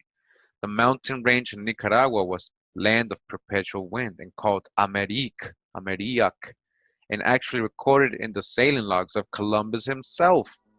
Augustus Le Plongeon said the word America or Amérique actually meant land of the wind in the Mayan language. Le Plongeon was a French-American photographer, archaeologist, and author who produced several books that connected the Mayans to the old world. What did I tell you? All right, this is the true old world, and the Mayans are the Nagas who went over to Hindustan. The Nagas. This is the old world. All right, who's the Nagas, right? The serpents, all right? What we're about to get into. Check it out. A Peruvian people were called the Amaruka. All right, Amaruka. They worshiped a god named Amaru, a god. Amaru. All right, let's go back. So remember that the cross was placed on the tomb, which is the American Peruvian sign for the word Amaru, the cross. And with the addition of the word ka, or land, represents the sacred national name America. All right, let's go back. All right, it says a god named Amaru, who was similar to the plumed serpent of the Maya. Amaru was the plumed serpent. It was the same. All right, and who was the plumed serpent? Ketakult, right? Ketakult. So they're saying Amaru is Ketakult. It is the plumed serpent. All right, what are we talking about here? We're still talking about snakes, right? Serpent, right? We're talking about dragons. What are we talking about? Flying a plumed serpent with feathers. Discoveries continue to be made in the land of Amaruka, which contains the remarkable Machu Picchu. The last of the Inca leaders was Tupac Amaru. Tupac Amaru, who was executed by the Spanish in 1572. When the Spanish landed in Colombia, they were also told they were in the land of Amaruka. You're in the land of Amaruka. You better recognize that, they told them. You're in the land of Amaruka. Amaru, the land of Amaru, or the plumed serpent. You're in the land of the plumed serpent. You understand? You're in the land of Ketakult. And who was Ketakult? We're going to get into that. It would not be incorrect to assume this was a wide-ranging area that held a group of related civilizations sharing certain characteristics. All right, so we're in this book. It's called The Secret Teachings of All Ages. Y'all, a lot of you probably familiar with this book. I've heard of it. Of course, I know a lot of you've heard of Manly P. Hall. You know who that is. Yeah, we're talking about, you know, high degree Freemasons here. Yeah, we know. But you know, they be dropping jewels and they teach themselves these things. You know, they keep the truth to themselves because, you know, knowledge is power, right? So they use this power against us, right? But then they add their hijack into it, right? So, but they know certain things, right, that we're learning today. they've known these things. All right, so let me just show you one example what we were just talking about. All right, so and it says here, the red children of the sun, the red, all right, copper colored, red. They call you the red man, right? Right, writes James Morgan Precy. Do not worship the one God. For them, that one God is absolutely impersonal, and all of the forces emanated from that one God are personal. This is the exact reverse of the popular Western conception of a personal God and personal work and forces in nature. Decide for yourself which of these beliefs is the more philosophical. These children of the sun adore the plumed serpent. They adore the plumed serpent, really. Who is the messenger of the sun? The messenger of the sun?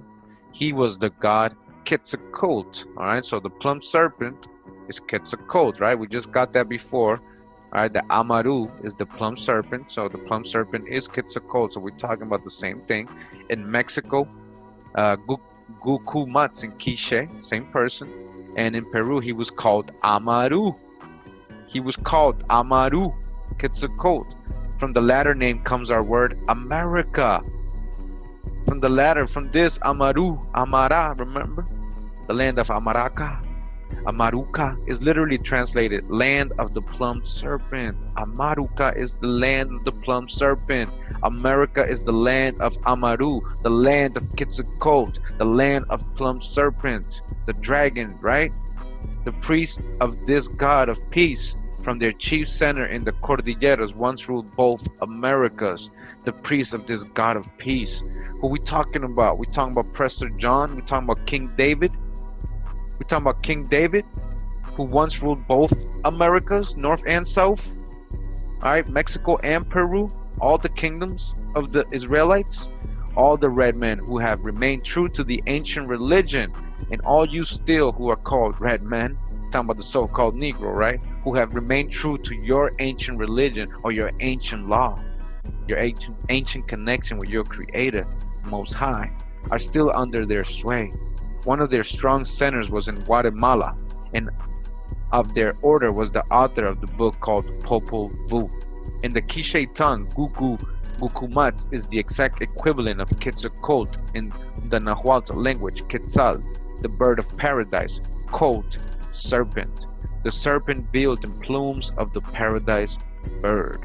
All right, this is deep right here. We're gonna get into this a little bit more.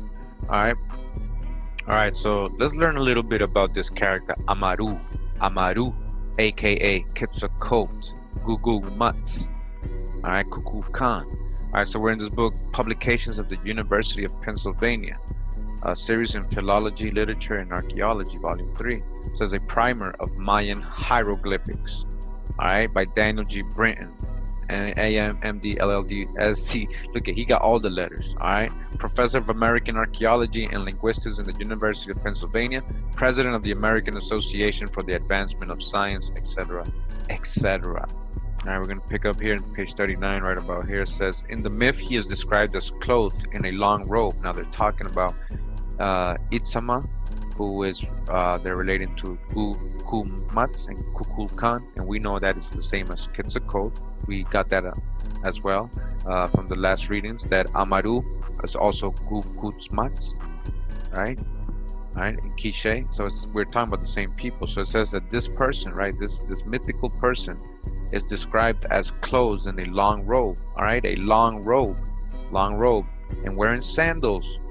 A long robe and wearing sandals. And what is noteworthy, having a beard. What is noteworthy?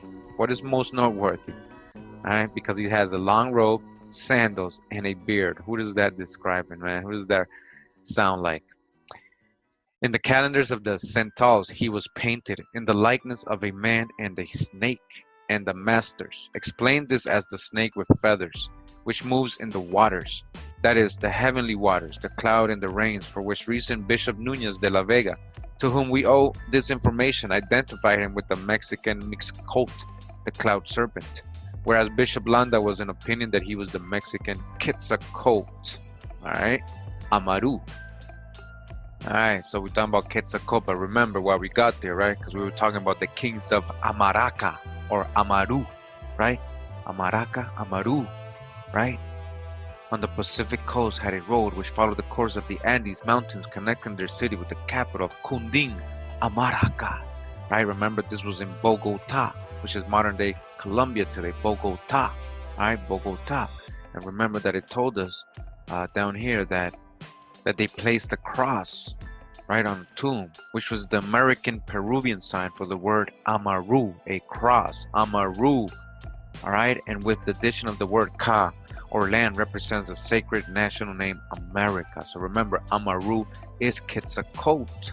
All right, so we're in this other book called Researches Concerning the Institutions and Monuments of the Ancient Inhabitants of America.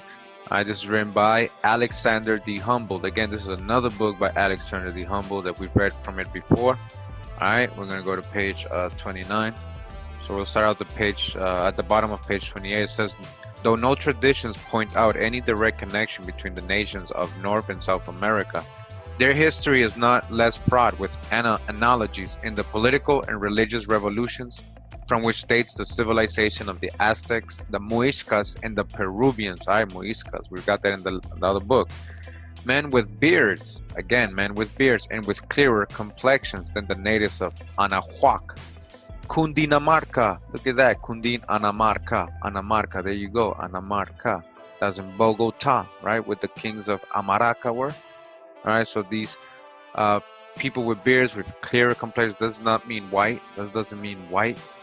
And the elevated plain of Cusco make their appearance without any indication of the place of their birth, and bearing the title of high priest of legislators, right, lawgivers, of the friends of peace and the arts, which flourish under its auspices, operated sudden change in the policy of the nations, who hailed their arrival with veneration. Ketakult, Boshika, and Manco Capac are the sacred names of these mysterious beings. All right, so Ketakult, who is Amaru, remember Ketakult is Amaru, is also Boshika from the people in Colombia or Bogota region, same place as where Cundinamarca is. All right, and Manco Capac is an Amaru, right, an Inca, one of the first. All right, it says Ketakult clothes in a black sacerdotal robe, All right, in a robe again. Comes from Panuco, from the shores of the Gulf of Mexico. Boshika, the Buddha of the Muiscas, the Buddha. Who's the real Buddha? We're talking about Ketakult, right? We're talking about that Buddha's first name is Gautama, right? Like Guatemala. Guatemala, and his mom's name is Maya, right? Buddha's mom's name is Maya. We're talking about Ketakult, all right? Who is Boshika, who is the Buddha of the Muiscas, Muisca, Moscow. Moshe. All right, now we're in this different book. All right, it's a little blurry, all right, but bear with me, that's the way it just, it is. It was very pixelated. All right, but it's called The Myths of Mexico and Peru by Louis Spence. All right, got him from some of my Atlantis books. Very good author. Quotes a lot of good sources. All right, and it says here, Ketakult. It is highly probable that Ketakult was a deity of the pre-Nahua people of Mexico. Alright, pre meaning before the Nahua. Says he was regarded as the father of the Toltecs. And legend says that the seventh and youngest son of the Toltec Abraham, Ichtachimoshkuhalt, Ketakult, whose name means feathered serpent or feathered staff, became a relatively early period ruler of Tolan, and by his enlightened sway and his encouragement of the liberal arts did much to further the advancement of his people. Perhaps the most important of these is that which regards Ketakult as a god of the air. He is connected, say some, with the cardinal points and wears the insignia of the cross. He wears the insignia of the cross, which symbolizes them. Again, we're in the book Discovery of the Origin of the Name of America, all right? We're still talking about the name of America, right? It says that they put the sign of the cross was placed on the tombs of people who got bit by snakes, which is the American Peruvian sign for the word Amaru. The cross is Amaru, is Ketakult, the cross, Amaru. And with the addition of the word Ka, or land, represents the sacred national name America, Amaru, the cross. The cross. We're in the book Anacalypsis, an attempt to draw aside the veil of the static ISIS, or the inquiry into the origin of the languages, nations, and religions, by the late Godfrey Higgins. All right, volume 2, 1836. All right, and it says here, Ketakult, or Kotle, is represented in the paintings of the Codex Borgianus. All right, so he's represented in the Mexican codex, right, nailed to the cross. Nailed to the cross. Sometimes even to two thieves are the crucified with him. So it says sometimes even two thieves are crucified with him, just like the story of Jesus, right? Ketakult, all right? In volume 2, plate 75, the god is crucified in the heavens in a circle of 19 figures, the number of the Metonic cycle. A serpent is depriving him of the organs of generation. In the Codex Borgianus, the Mexican god is represented crucified and nailed to the cross, and in another place hanging to it, with a cross in his hands. And in one instance where the figure is not merely outlined, the cross is red. The clothes are colored, and the face and hands quite black. The face and hands quite black. If this was the Christianity of the German Nestorius, how came he to teach that the crucified Savior was black? Oh, why didn't he teach that the Savior was so-called black or a Negro, right? Copper colored, right? Why didn't they teach that? You see what they're telling you? And these codices in the Aztec and these Mexican codices, right? Ketakult, or the person being crucified, their savior, right?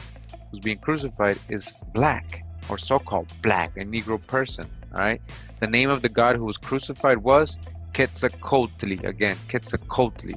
All right, we're back in the book Mythos of Mexico and Peru, and I mean, there's this image here, and they're talking about Quetzalcoatl, right? All right, and I just want you to, let me just close in. I mean, let me just show you. This is another copy of the same book. You can see this image right here, which says the aged Quetzalcoatl leaves Mexico on a raft of serpents. On a raft of serpents, right? Is he flying on a dragon? What's going on here? All right, so Quetzalcoatl, right? You can't see him, right? But on this version of it, which is blurry, if we zoom in, we can see him, right? Let's just zoom into him real quick. All right, can y'all see this? Can y'all kind of make out? Look what they're showing you right here. This is Quetzalcoatl.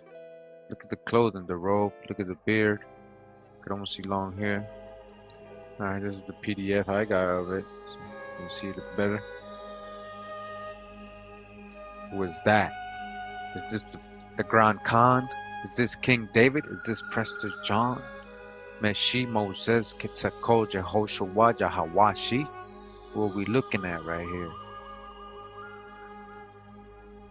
Amaru, Quetzalcoatl, Amaru. It says here Ancient America Foundation. All right, it says Itli Chotlint, which is an author, in those times a Spaniard, maybe mixed with Indian. Quetzalcoatl and Jesus Christ, it says here. All right.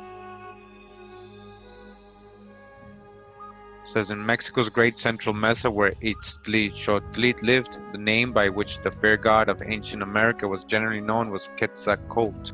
Quetzal was the name of the beautiful bird with the resplendent long green feathers and the dainty crest. Colt is the ancient Mexican word for serpent. Thus the name Quetzalcoatl means literally Quetzal bird, serpent. Quetzalcoatl was the name applied to the New World god who was in the form of a man, bearded, white-robed, and a great teacher of moral principles. All right, a bearded man with a robe and a great teacher of moral principles. The colt or serpent was an ancient symbol of Israel's Messiah, the anointed one. So the serpent meant the anointed one. All right. All right. So just one quick reference, one more of Quetzalcoatl. We're in this book, Antiquities of Mexico by Lord Kingsborough. I've explained this book in some of my videos before. Research, his 9-volume collection, what it's about and everything, all these prestige libraries that are holding all these. These are facsimiles, all right? Facsimiles of the Mexican codices, meaning exact copies, all right? They breaking down the plates and the codices, all right? It says here, plate 2. Quetzalcoatl. Quetzalcoatl. And it has this 2 marks here, right? You see that? Let's go to that footnote right now. It says, the Messiah. The Messiah is shadowed in the Old Testament under many types. such as those of a lion, a lamb, a roe, the morning star, or the planet Venus, otherwise called Lucifer, the sun, light, a rock, a stone, the branch, the vine, wine, bread, water, life, the way, and he is there recognized in the triple character of a king, a priest, and a prophet. We're talking about a Khan, king, priest, a prophet. It is very extraordinary that Ketakult, who the Mexicans believe equally to have been a king, a prophet, and a pontiff, should also have been named by them Seyakult, or the morning star, Tlaviscal Pantecutli, or light, Mesitli, Meshi, Messiah, Meshi.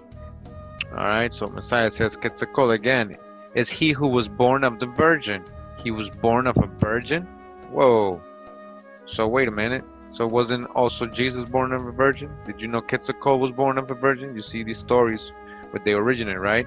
Alright, so we're in this book. It's called A Book of the Beginnings by Gerald Massey. Alright. And it says here, as Shu and Anhar in Egyptian mythology, and Moses and Joshua conducted their people with the solar orb round the circle of science, overcoming the opposing powers postulated by the early men, so in the Toltec mythology, Huemak or Huematzin and Quetzalcoatl conducted their people through the pilgrimage and wanderings recorded in their picture writing. Huemak, like Moses, wrote the code of laws for the nation and conducted the civil government. Quetzalcoatl, in relation to Huemak, plays the part of Joshua. Again, Quetzalcoatl, in relation to Huemak, plays the part of Joshua. All right, so we ain't talking about an allegorical New Testament Roman propaganda. Jesus, we're talking about the Torah. We're talking about foundational truth. We're talking about the person who really led the Israelites into Jerusalem, who took over after Moses, Meshi, who's called in the Old Testament Joshua, but his name is Jehoashi, right? Or Jehoshua, Jehoashi. All right. When Quetzalcoatl began to give the laws instead of Huemak, he sent a crier to the top of the mountain of outcry, whose voice could be heard for 300 miles round. Joshua follows Moses as the leader of Israel and instructs the people to go up against Jericho, his mountain of outcry, and assail it with a shout that ought to have been heard at an equal distance, as it was loud enough to make the walls fall flat. The old Red Land, Huetlapalan, was the name of the original home in the north, from which the Toltecs migrated. Alright, they're talking about Utah. What are you talking about? Their leader, Quetzalcoatl, wore a long robe with crosses. He wore a long robe with crosses. Again, discovery of the origin of the name of America, right? It told us that when a person got bit by a snake, they put the sign of the cross on their tomb, which is the American Peruvian sign for the word Amaru, the cross, Amaru. It is Amaluk, cross, Amaru, synonymous, cross. All right, so again, Amaru is Quetzalcoatl, and Quetzalcoatl, all right, again, he wears a long robe marked with crosses, Amaru, cross. The sign identifies him as the one who crosses, Quetzalcoatl attained the land of promise, and in his golden reign, an ear of wheat grew so large that one man could hardly carry it.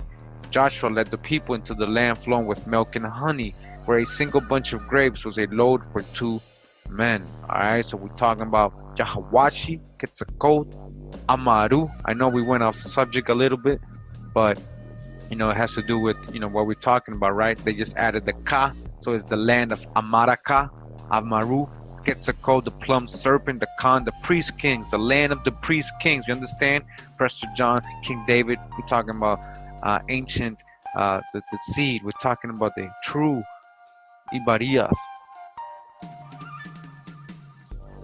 In order to fully grasp the implications of America, land of the plumed serpent, we need to explore the oldest religion on Earth and its connection to the mythology of the 3 greatest civilizations that once existed in the Americas: the Mayans, the Aztecs, and the Incas. Alright, so we're in the book again, Discovery of the Origin of the Name of America. It says here, the Andes silver mines of Peru and Cundinamarca are yet the richest in existence, and the finest gems of these mountains are the emeralds found in the Tunga mines near Bogota.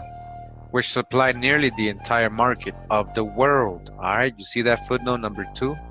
So that's the American Encyclopedia. They're telling you, where they get all the supply, the most of the supply in the world, from over here in America, right? The land of milk and honey, the real one, right? Now it says, this is the neighborhood about which the Spaniards heard such fabulous stories of wealth that so many expeditions left in search of the golden city, El Dorado. All right, because it shines because of the gold. It's a Dorado gold. Baron de Humboldt, who had spent many years in these regions, says that Luis Daza met 1535 an Indian of Kundin Amaraka at Casa Amaraka, who was sent by his sovereign to ask the assistance of King Atahualpa, and as usual praised the richness of his country to Daza.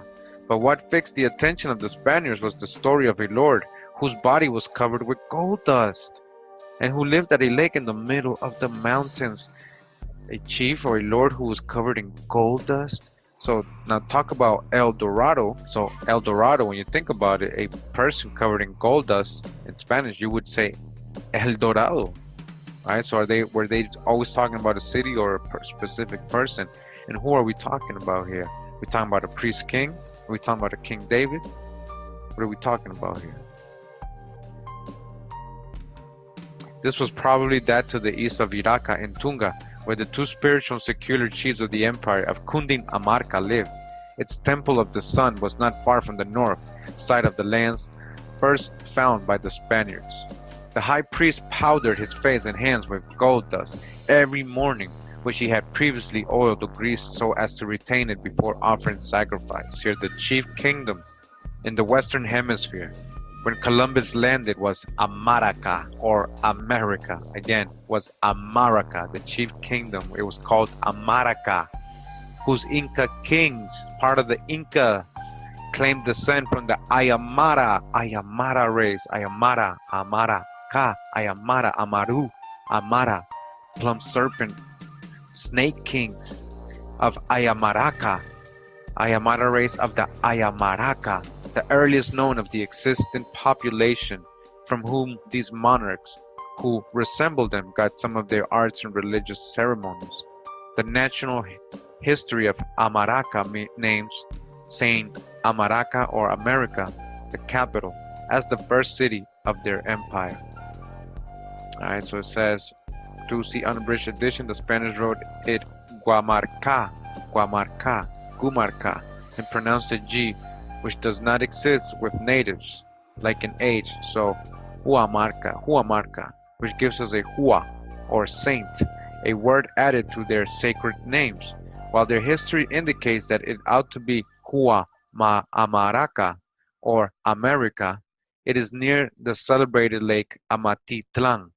These people were the Quichua race, and from this the Castilians called the city the Holy Cross of Quichua, the latter name only being used today.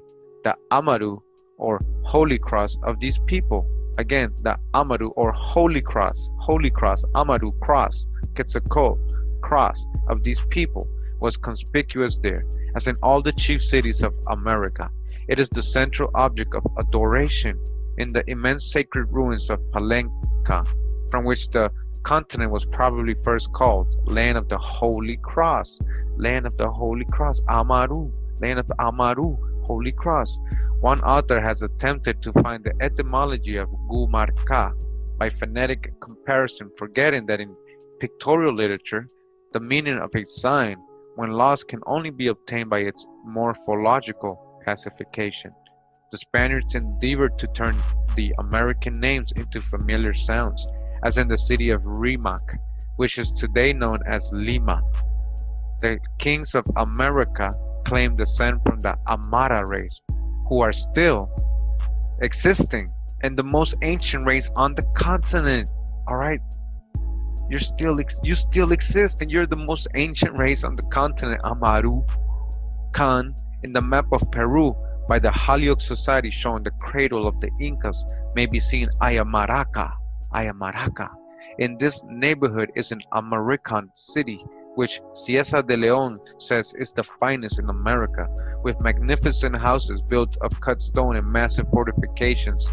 The name given it was Guamanga, but we find in Torres dictionary that Hua Manca is more correct. When the Aymaras moved south, they probably founded another Hua Amaraka before the Inca kings followed and took it from them. The war which broke out between Atahualpa and Huascar began by the former seizure of a rich province and his brother's kingdom, who took him prisoner, but he escaped and told his people that the sun turned him into an Amaru. The sun turned him into a plum serpent? What's he talking about? Amaru? Which enabled him to return, and this inflamed their religious sentiment to such an extent that they vanquished the enemy and captured King Huascar. Cieza de Leon, Haluk Society. We're in the book still Discovery of the Origin of the Name of America.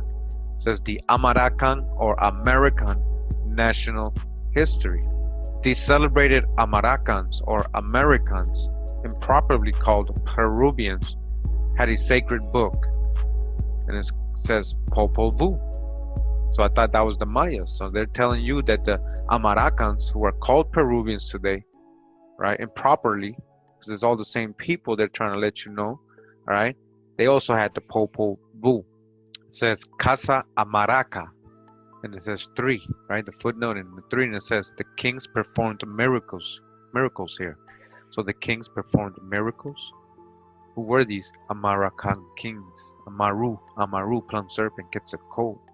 What are we talking about? Was the royal sacred necropolis, and near it is Pult Amarka, where the sulfur springs are still called the king's baths. John Amaraka was their Hercules.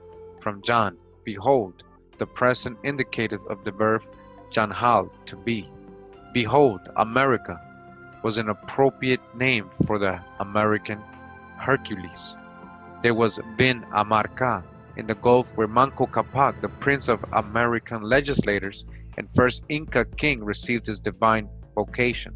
We got before that Manco Capac was Quetzalcoatl too, and Bochica, right, from Colombia, same people, same person. Then there were the cities of Amarca, Chempi Amerka, Yuria Amarca, Cat Amarca, Kal Amarca, and Patinamit Amarca, or America the capital. The only one which appears in their ancient documents and sacred history as the foundation of their kingdom. Alright? This is real stuff they never teach us. Alright? They had this word already. Alright?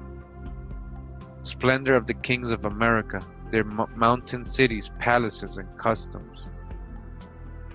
The kings or Incas, according to their own and other native history, were conquerors of nations.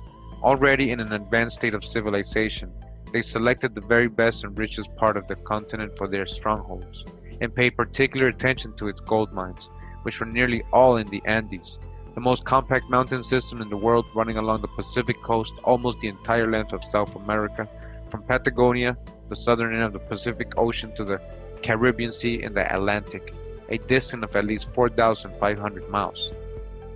At latitude 22 south, this mountain divides into 2 colossal ridges, which enclose a valley 500 miles long, 3,260 wide, 1,300 feet above the level of the sea, and so completely walled in by high mountains that its streams, which have not any outlet apparently, meet in a famous lake of 4,600 square miles, Titicaca, the largest in South America, where the beautiful palaces of the Vestal Virgins of Amaraka in the island of Coati have been excavated for centuries. The work still going on, a Spanish explorer having found gold and silver to the extent of $4,450,280 in one of them. In another island of this lake, where the first American high priest Manco Capac received his divine call from heaven, becoming a child of the sun, there are immense sacred ruins at Tijuanaco. A tradition is still repeated of large vaults filled with treasure beneath the great mound, and of subterraneous passage leading to Cusco, one of the royal cities 400 miles away, where among the innumerable sculptures the Amaru, or great serpent predominate. The Amaru, Quetzalcoatl, the Amaru, or the Khans, the serpent, the snake kings, right? Whose swift quivering movement was taken as an emblem of the streaks of lightning, so often seen there and said to come from the sun, a belief indirectly true. The Amarukancha, or Palace of Snakes, with its cornices and interior walls covered with gold, and the Temple of the Sun, were immense stone buildings enclosed in large aqueducts, and gardens kept in order by priests, 4,000 of whom were attached to the latter temple, where the royal family alone could enter, the surrounding ground being considered so holy that one could only walk with bare feet within 200 paces of it. Of the 300 temples at Cusco, this one unsurpassed in the greatness and richness of its decorations by any building in the world, all right? By any building in the world, all right? Is only one instance of the immense value of the treasures of Amaraka before the Spanish invasion. All right, this is what they were calling Amaraka, the Amaru people. All right, there's a connection here with Mexico, or the Mexicans, the Mayans. All right, Toltecs.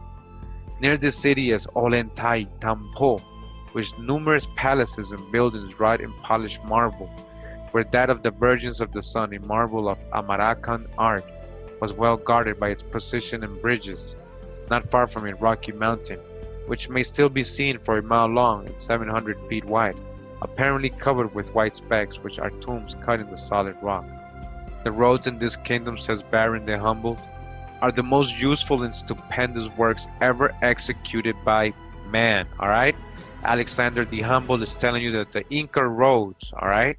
We're not talking about primitive people here. We're talking about high civilization, creators of civilizations, alright? The roads in these kingdom, says Baron de Humboldt, are the most useful and stupendous works ever executed by man.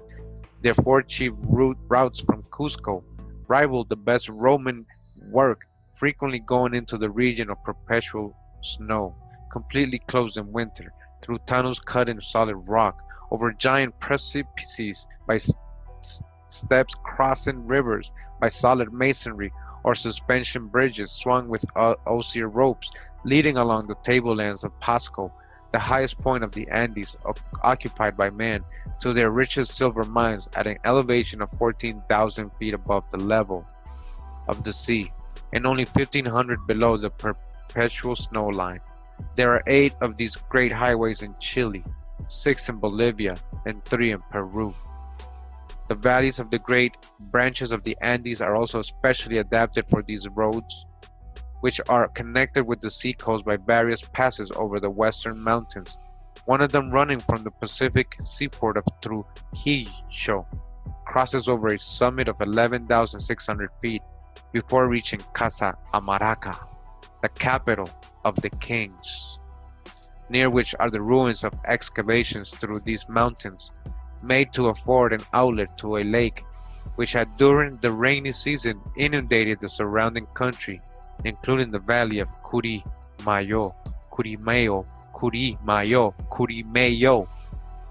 where gold was found in great quantities and smelted in furnaces. This road is continued to Popoyan and ended at Bogota. The capital of the kingdom of Kurimeo, Amaraka, is still a celebrated commercial thoroughfare. There are immense ruins at Casa Amaraka, with subterranean treasure vaults in the houses and a portion of the king's palace cut out of solid rock. Padre Calancha, one of the pioneers referring to the buried treasures of Casa Amaraka and other cities, says that if they were discovered, they would be sufficient to enrich the world. All right, you see what's going on in the land of Prester John. You see when Marco Polo went to visit the Grand Khan, they're talking about these places in America right here, where they were encountering, you see, the kingdoms of Kurimeo Amaraka, the kingdoms of Amaraka, the Amaru, the plum serpent, the snake line, the snake kings, the priest kings. Continuing in the book, Discovery of the Origin of the Name of America. It says here, the population of the empire of Amaraka, which extended along the Pacific coast for 3,000 miles, was estimated at 12 million people. Huayana Capac, who was one of the most illustrious of the American kings, had subdued the entire country surrounding Quito, and the queen of the newly conquered territory became one of his wives, by whom he had a son named Atahualpa, who was his favorite, although his brother Huascar was the lawful heir to the throne. During the monarch's last days, this queen induced him to issue a decree by which her son was to succeed him as the king of Quito, while his brother, the heir apparent, was to reign in the ancient kingdom. At the king's death, Atahualpa proceeded to the capital of Quito, where he was royally received and assumed the crown. The late king had asserted that this decree was not contrary to the national law of primogeniture, as he was only returning Atahualpa to the nation of which he was the legitimate sovereign, Quito being a new conquest. And yeah, this story almost sounds like, the story of Jacob and Esau, right? And you see this image right here. It says that it's the king Atahualpa attacks his brother army near Casa Amaraka. See that? Historians disagree as to the cause of the war between the brothers, in which Atahualpa defeated Huascar's army, annexed his kingdom, and imprisoned himself in the fortified city of Amaraka, where he was held when the Spaniards arrived in Casa Amaraka. Continuing the book, Discovery of the Origin of the Name of America. It says here, in the first standard map of the world showing the Western Hemisphere, it was called an island, and there also appeared another name, Tamaraqua, meaning Amaraka or America, which was not an island, but part of the mainland, much resembling one, as may observe by our sketch. All right, so it says number 3, but no, let's go to that. It says, the point of land, so like an isle, and now known as Maracaibo, was no doubt part of Amarakapana, or the country of Amaraka, mentioned by Humboldt, and it is a curious illustration of these early errors to find it called by Ojeda, the isle, province, and lake of Coquivacoa, which the crown appointed him governor of, though existing only in his imagination. But they soon found out their mistake, for the name Coqui meant Chibchi, the Chibchi royal race of the kingdom of Kundin, Amaraka. The Cape Chibchi was opposite the supposed isle, Codazzi's map, and Mercator, getting nearer the fact, wrote it Cuchi and other Chibchi, which they found later on was the name of the people and not their country, and altered it to Maracaibo, which, like Marakapana, meant Amaraka or America, Amaraka. All right. Humboldt says that only 2 languages were spoken on the mainland first visited. That of the Caribs, always at war with the people of Amarakapana, the Caribs. All right, we're always warring with the Amaraka. We know that the Caribs were warring with the Arawakans, Anahuacans in Spanish, Anahuacans. We know that Mexico's called Anahuac, Amarakans. We know that Amaru, Amaraka, the connection there with Ketakult and the Mexicans. All right, so who must therefore have spoken the other, or Tamanagua. The Orenago, he adds, is Tamanagua word. Tamanagua, Tama, Tamir, Tameri. It was probably from them that the Spaniards first heard of the treasures of Kundin Amaraka. It is evident that these people living on the coast of Amaraka were the Americans, for which the name Tamanagua, the isle of Tamaraqua, are intended. We suppose that the isle of Tamaragua might have meant Jamaica, pronounced Jamaica. Ho ho ho! By the Spaniards. Wow, Jamaica by the Spaniards. Tamaragua. All right, was this Jamaica? Is that what they're trying to say? Tamaragua was Jamaica, and would have explained the cause of Mercator's calling the West Indies Camercan Islands. But the evidence we found disproved it. American, or Peruvian in parentheses, it says, was the diplomatic and fashionable language of the Western Hemisphere at the time of the Spanish conquest, as we now find French spoken all over the world because it has been accepted as the tongue which must be used by all nations in their official communications. When Christians became powerful enough to make their language international, they introduced their religion also, and so did the Americans, who preached Amaru, or the cross, Amaru, or the cross, Amaru, or the cross, to which we will refer presently, and consequently we find this faith all over America. On Mercator's map may be observed the name of the Arahuacas, given to the country behind the Golden Castle Mountains on the coast of Amarakapana. The chief god of these people is Hua Amarakon, and they were neighbors of the Caribes, in whose houses there was always a maraca or tamaraka, which was the name of their household god, and when shaken by their priests, the Great Spirit spoke through them. They were placed on the ground adorned with feathers, and meat and wine was placed before them, which the people thought they eat. Persia says that on the coast of Amarakapana, among their many idols and figures which they honor as gods, they have one like St. Andrew's cross, which they thought preserved them from night spirits, and they hanged it on their newborn children, a cross. These maracas or tamaracas were rattles. La maraca, the rattle, la maraca, right? No doubt of the Amaru or rattlesnake, and so we find the sacred cross or Amaru among all the Amarakan nations. The chief god at Haiti, where Columbus resided, was also Hua Amarakon. Again, the chief god of Haiti, Amaru, was an Amaru, was a plum serpent, the snake king, Hua Amarakon, written Amanacon, Amanacon by the Spaniards, Anacon, Amanacon. All right, you hear that?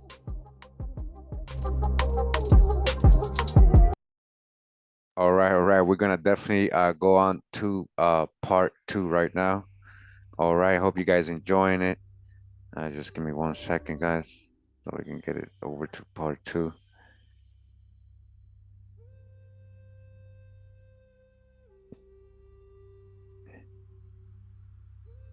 All right, hope you're enjoying. Here we go.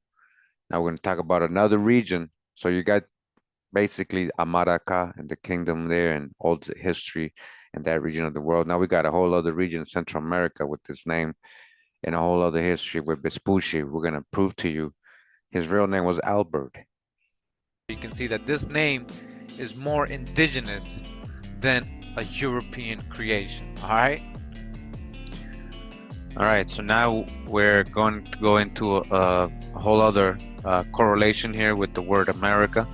All right, and this is, let's start with this journal here, this entry, this article from the American Geographical Society. It's called The Origin of the Name America. Again, the source would be the Journal of the American Geographical Society of New York, Volume 20, 1888, pages 183 to 196. All right, again, The Origin of the Name America by G.O.C. Hurlbut. An article under this title in the Bulletin of the American Geographical Society number 4 for 1886 was devoted to an examination of Mr. Jules Marcou's theory that the name of the New World was taken from that of a mountain range in Nicaragua. Now they're talking about this article by Jules Marcou. He wrote it in French first, The Origin of the Name America, in a place in Nicaragua. And Mr. Marcou holds that 4 facts dominate the question as to the origin of the name America. These facts are, first, that Amarik, all right, now we're going into Amarik, is the Indian name of the mountains between Yuigalpa and Libertad in the province of Chontales in Nicaragua. And these mountains separate Lake Nicaragua from the Mosquito Coast. The word Amarik signifies in the Maya language the country of the wind, the country where the wind blows constantly. The Christian name of Vespucci is Alberigo. Okay? All right, so we're about to get into Vespucci now. All right, again, the real Christian name of Vespucci is Alberigo. Alberigo in Italian and in Spanish. Albericus in Latin. All right, Albericus. So this is Albert, actually. Albert. Alberigo and Albericus is Albert. Nothing to do with America, right? Says 3, no other name has ever been subjected to so many variations and combinations, whether deliberate or unconscious, as the name of Vespucci. There is no parallel instance in the history of distinguished men, except in the name Alberigo. Not one of the names is found in the nomenclature of the calendars of the Italian and Spanish saints. Although Vespucci lived at the time of the greatest fervor and the absolute supremacy of Roman Catholic Christianity. All right, you hear what they're telling you, right?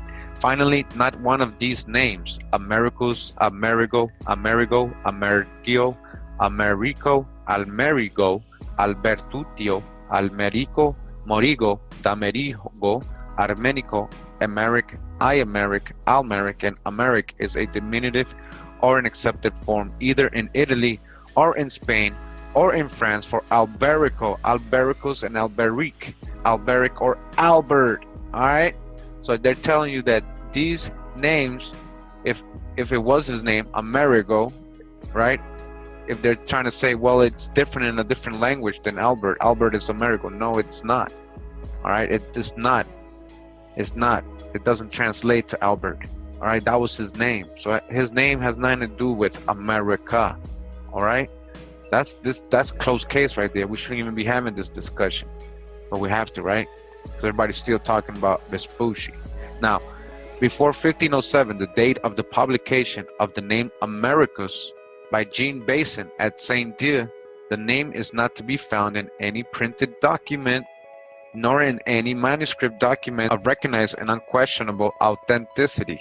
All right, so they're saying that his name, Americus, or linked to anything to Vespucci, does not appear printed anywhere before 1507, because at 1507 is when they came out with this map, right, that has the word America on South America, a little piece of South America that's sticking out.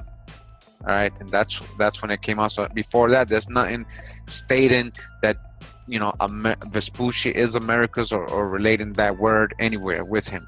All right, these are Mr. Marcou's 4 facts, and they do not all stand examination. First, the range of mountains in the Chontales province bears among educated Nicaraguans the name of Amerrisque, Amerrisque, and the orthography of a word is to be learned from the educated, not from the ignorant. All right, so the etymology of a word, you should learn that from educated people, not from ignorant people, men who use it. The Amerrisque tribe, which gave its name to the range, is fast fading away, and there seems to be no reason for believing that the law, which works in all other languages, does not work in theirs. Names are a part of language, and language is like Falstaff, in a state of continual dissolution and thaw. It is supposed that the Amerrisques were once powerful, but very little is known concerning them. All right, so look at this word Amerrisque.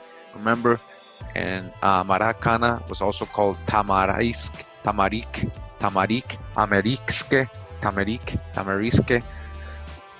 The decay of their speech must have gone on for a long time before civilized men had occasion to know the tribe, and the name by which the people in the mountains are now known is not improbably the bare remnant of the original word, which may very well have been something like Amerristique, shortened successfully to Amerristique and Amerrisque, to which latter shape the arts of writing and printing may give permanence.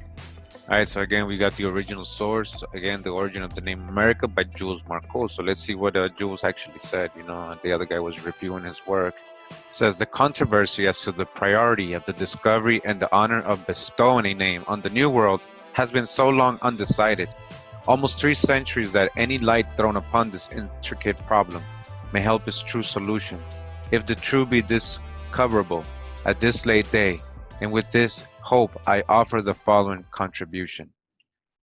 Amarik, Amerique, or Amerique is the name in Nicaragua for the highland or mountain range that lies between Yugalpa and Libertad in the province of Chontales, and which reaches on the one side into the country of the Carcas Indians, and on the other into that of the Ramas, Indian Ramas, all right?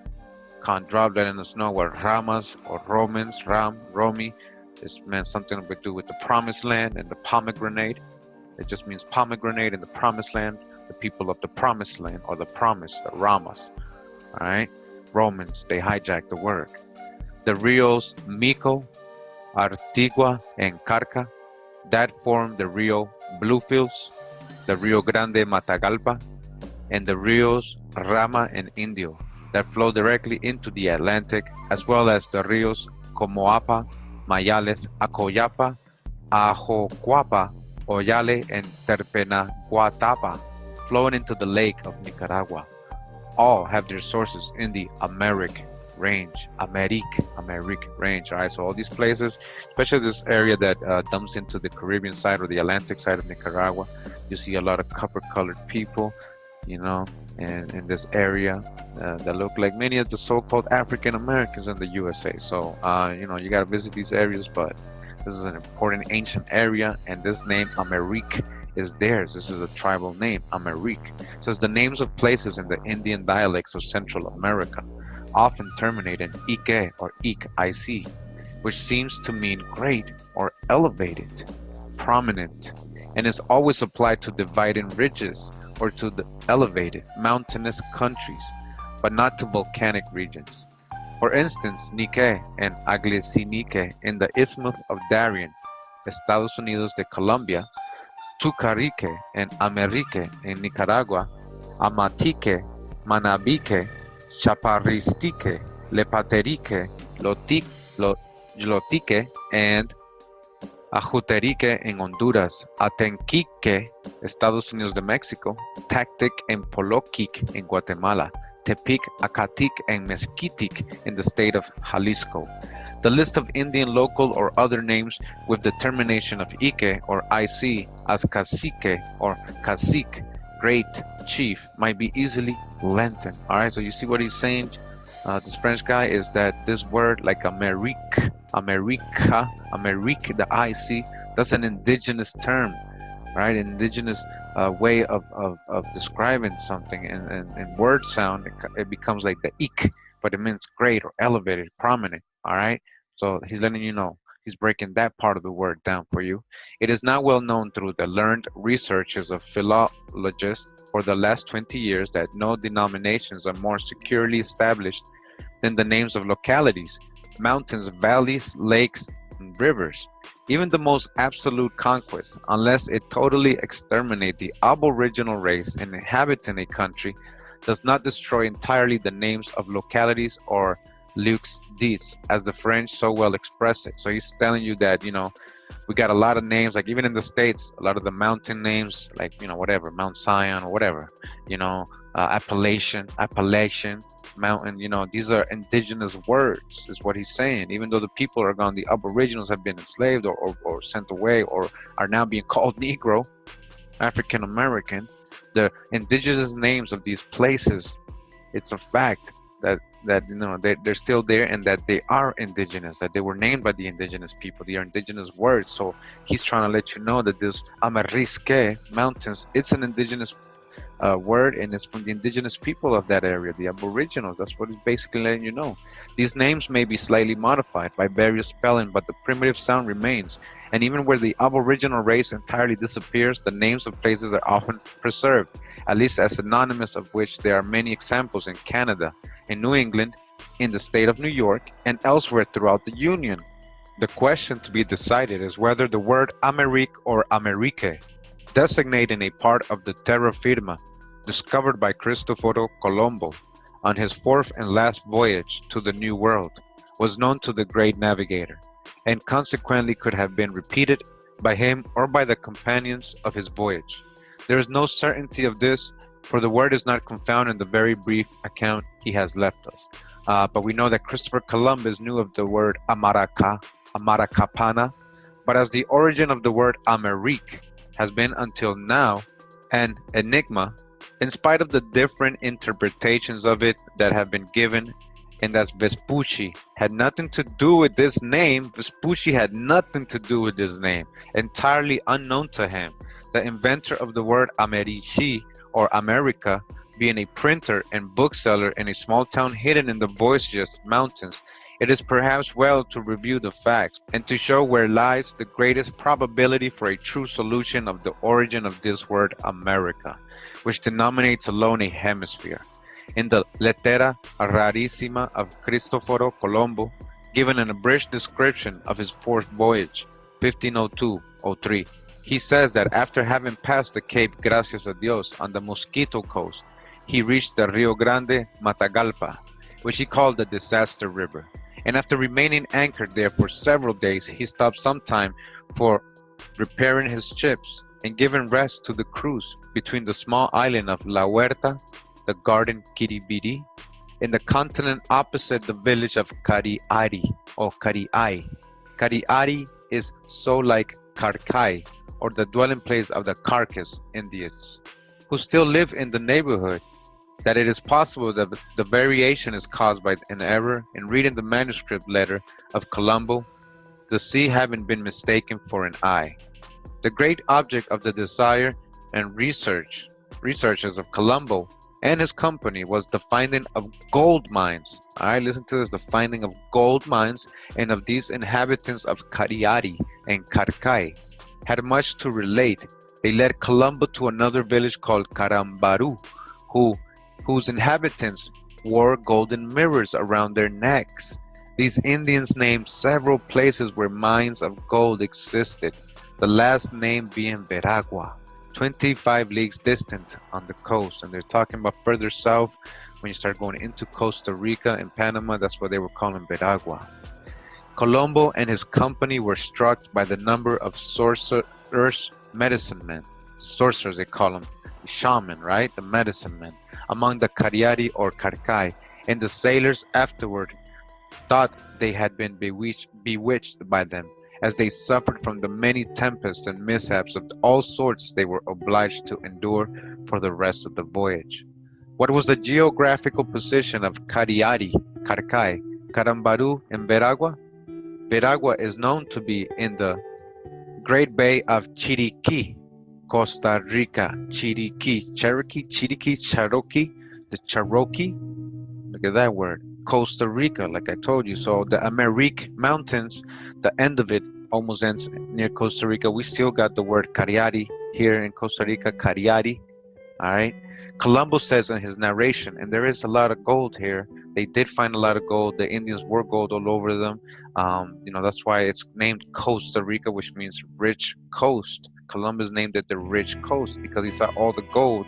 And not just that, the fruits, the fertile land, he meant rich in many ways. Columbus says in his narration, it is the custom in this territory of Veragua to bury the chief men with all the gold they possess.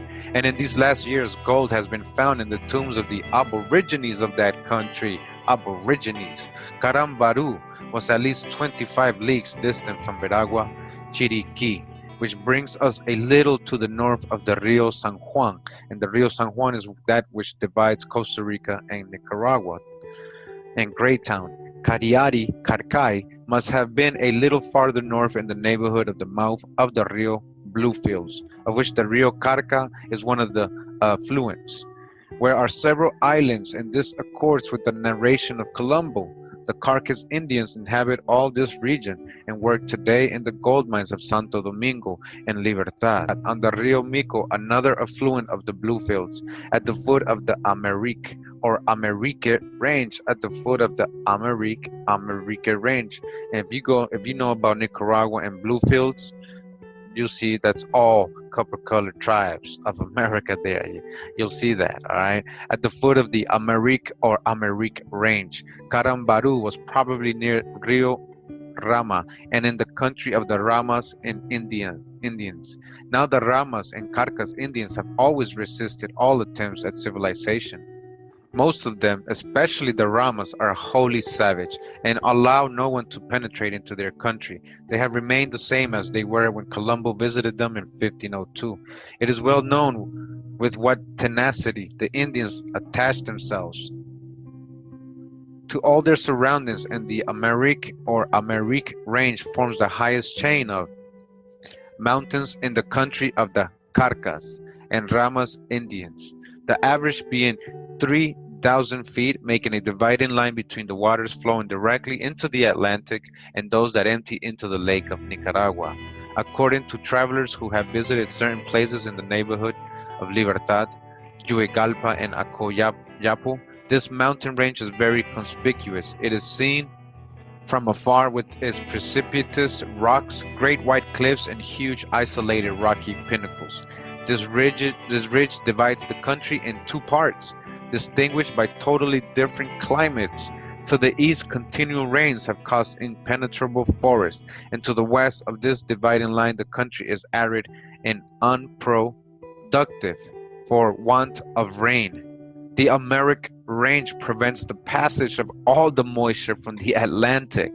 All right, so you see this ridge, this Amerrisque Mountains, how they split the country in two and keep all the water on one side. That happens almost like that here in Costa Rica. Our Caribbean side gets a lot more rain, all right, than our Pacific side. All right. The Americ range prevents the passage of all the moisture from the Atlantic. The direction is from north-northwest to south-southeast, and the last spur of the range is on the Atlantic coast, a little to the north of Greytown. The ramifications being in the country of the unapproachable and savage Ramas Indians.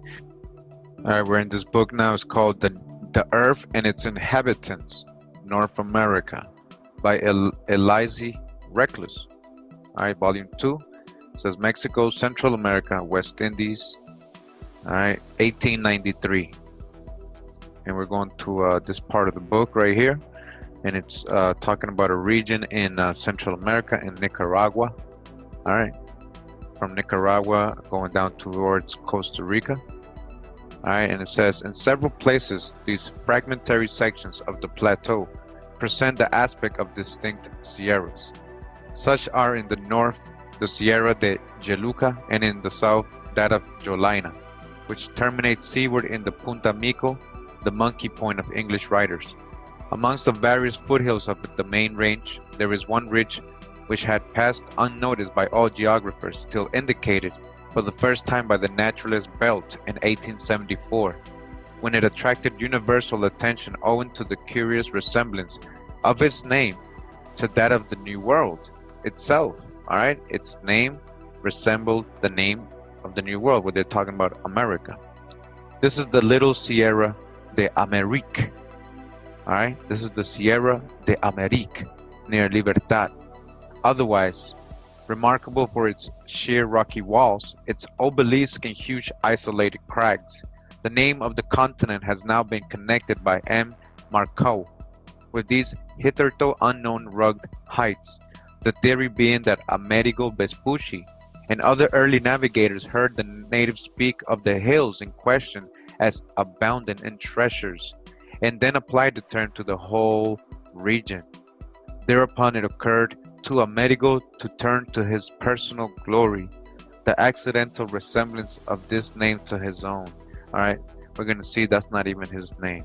All right, now it says the Sierra de Amerique, called also Amerrisque and Amerrisque.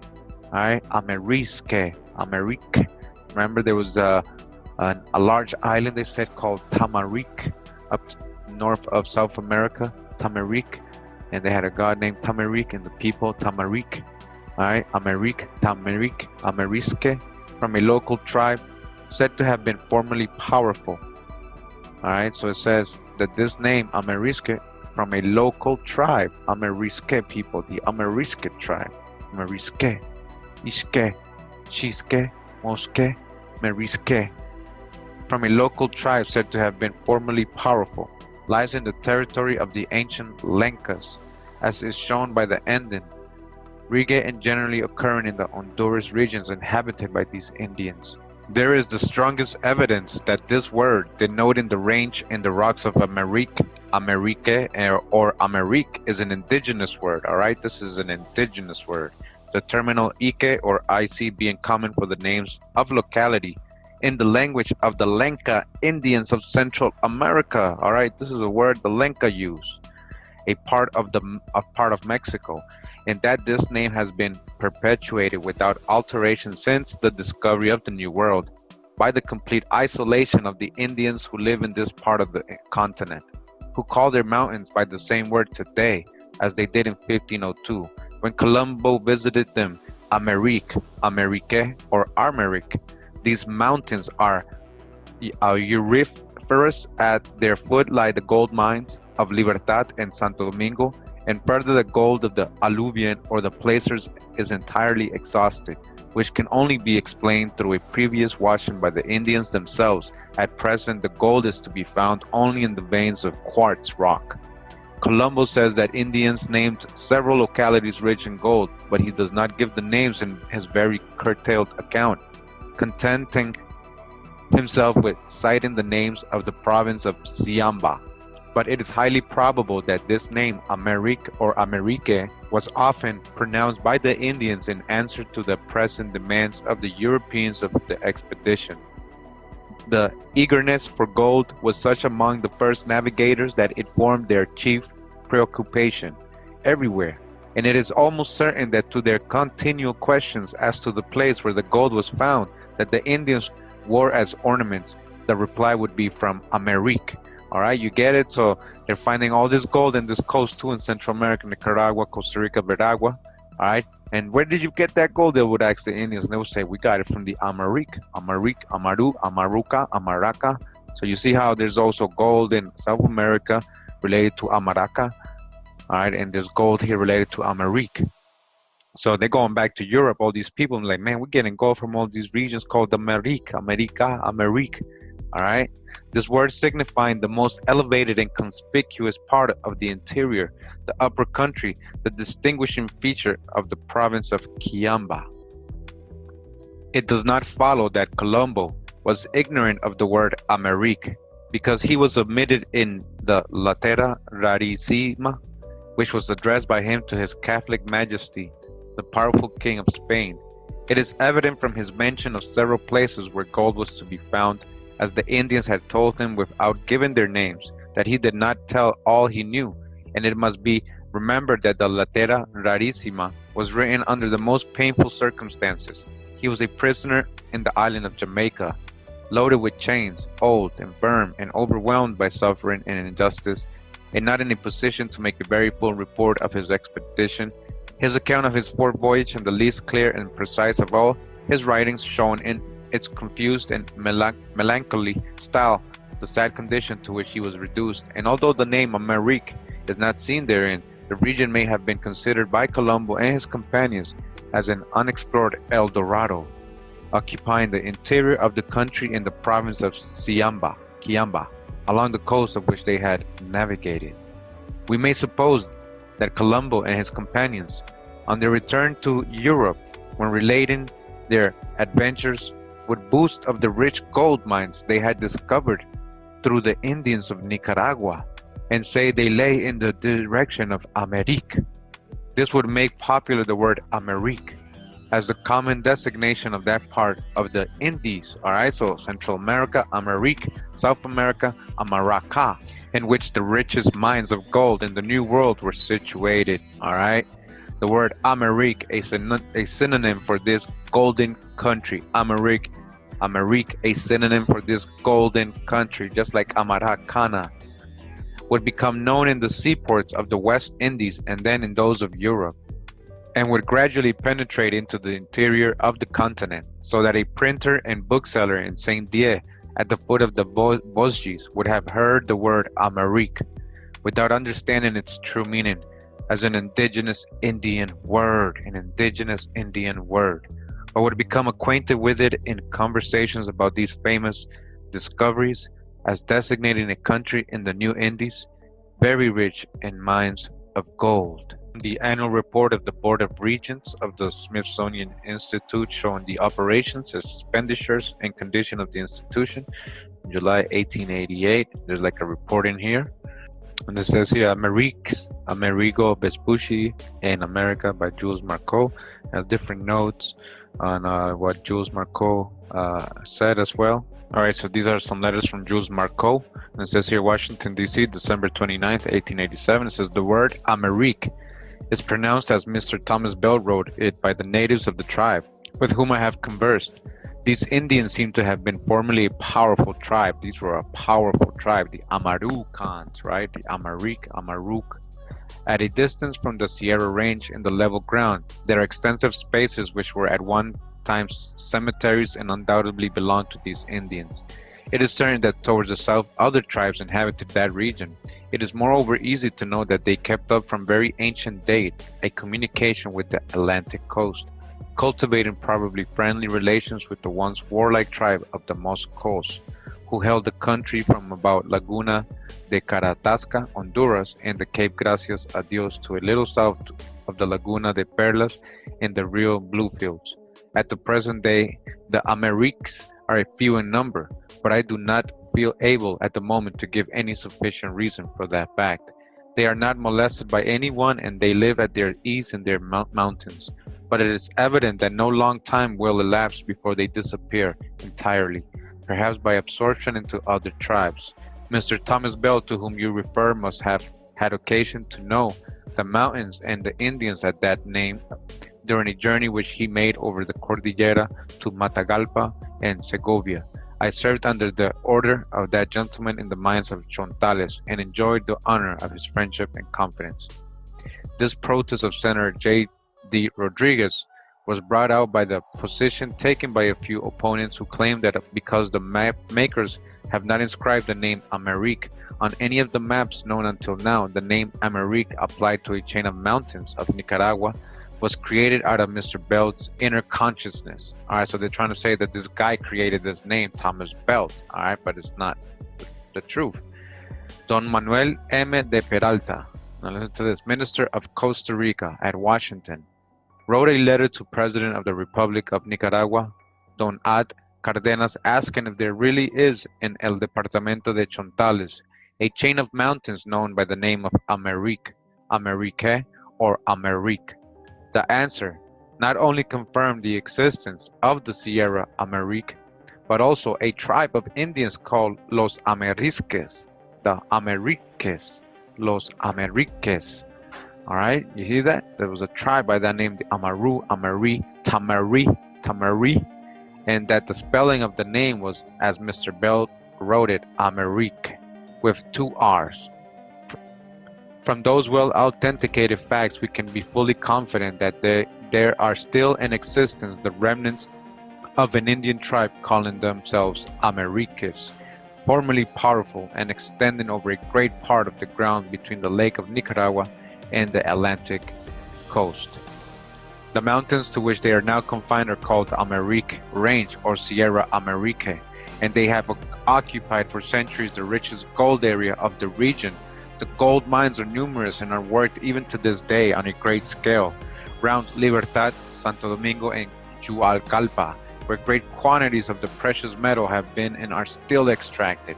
The name Huascalpa means the country of gold, and the name of the Mosquito Coast in the Indian language is Tausgalpa or Tagusgalpa. Galpa means gold, so that the true name of the country between the Cape Gracias a Dios, the Rios Rama and San Juan, instead of being Mosquito Coast or Mosquita, is according to the Aborigines the Gold Coast. All right, this is the real Gold Coast. We're talking about right here in Central America, and then we're talking about also in South America. All right, the Amarakapana coast.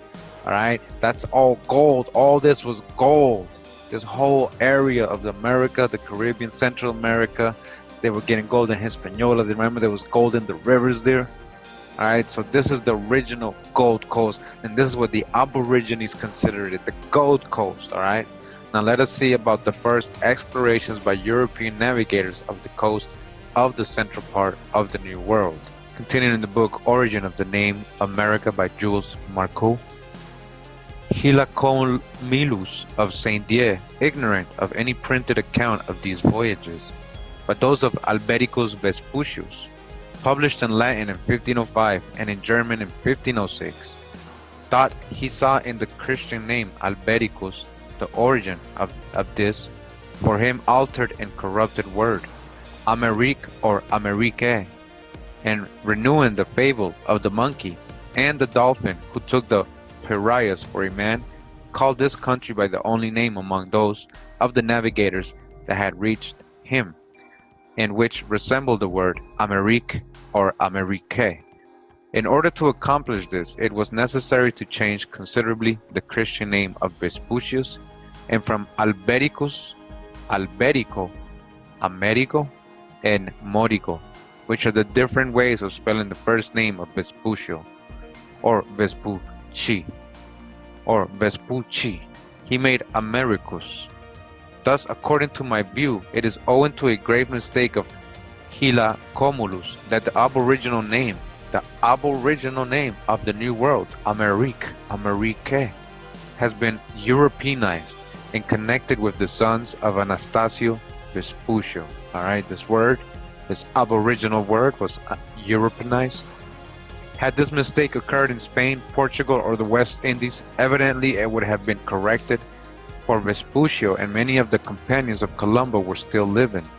But in the little town of Saint Dié, the name of which probably was never known to Cristoforo Colombo or Alberico Vespucci, distant from any seaport, this little pamphlet of the bookseller Hilacomilus was restricted to a small circle, and in truth it is around this limited area the error was propagated and prolonged by a publication of a new edition of the pamphlet of Hilacomulus at Strasbourg in 1509, and by the appearance at Basle in 1522 of the first map upon which was seen America Provincia. This map with the name America upon it reached Spain long after the death of Cristoforo Colombo, which took place in 1506, and the companions of his expedition, almost all unlearned men, were also either dead or gone back to the Indies, and no one was there who could correct the mistake. Even supposing that the map gave the origin of the word, the name Amarik had been heard not as that of a man, but of a country, of an undetermined portion of terra firma, of the New World, and it was accepted without difficulty, no attention being paid to the mistake of the printer and bookseller of Saint Dié, whose pamphlet was probably unknown in Spain.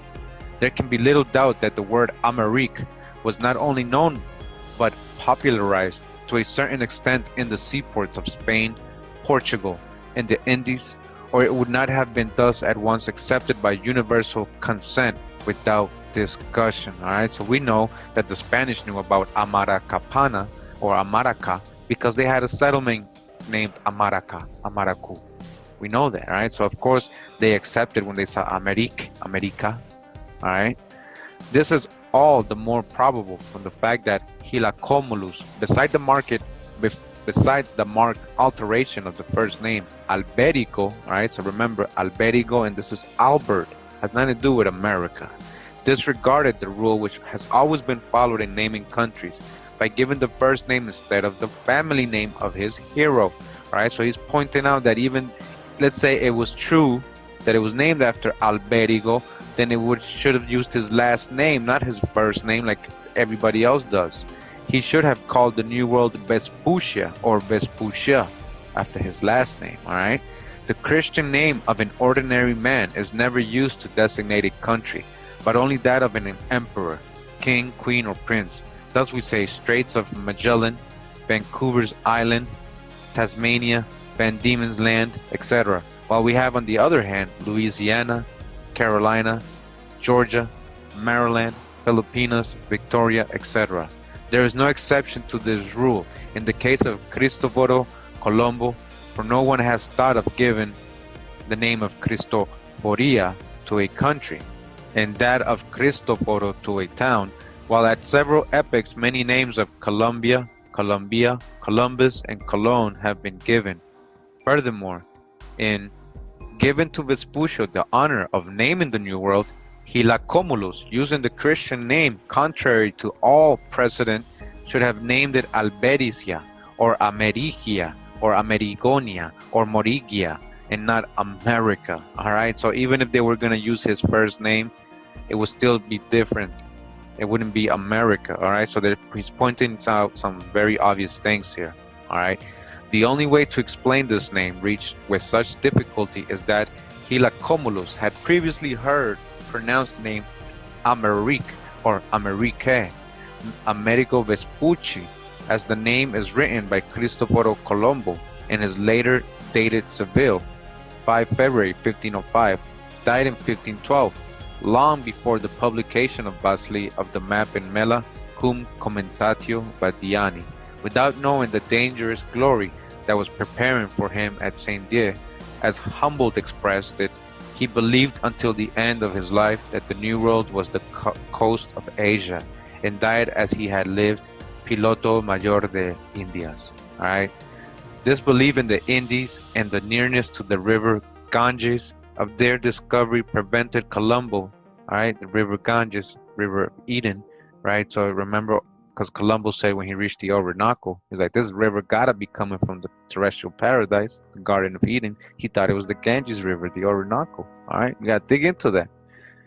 And his contemporaries and his successors from giving the countries they found a collective name.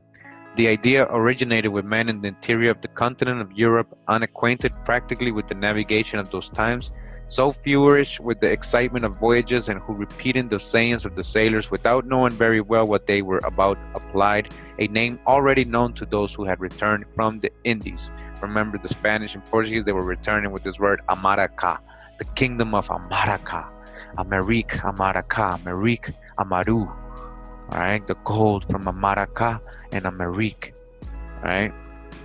But which was without any exact geographical position to an entire group of newly discovered lands, hardly then recognized as a whole.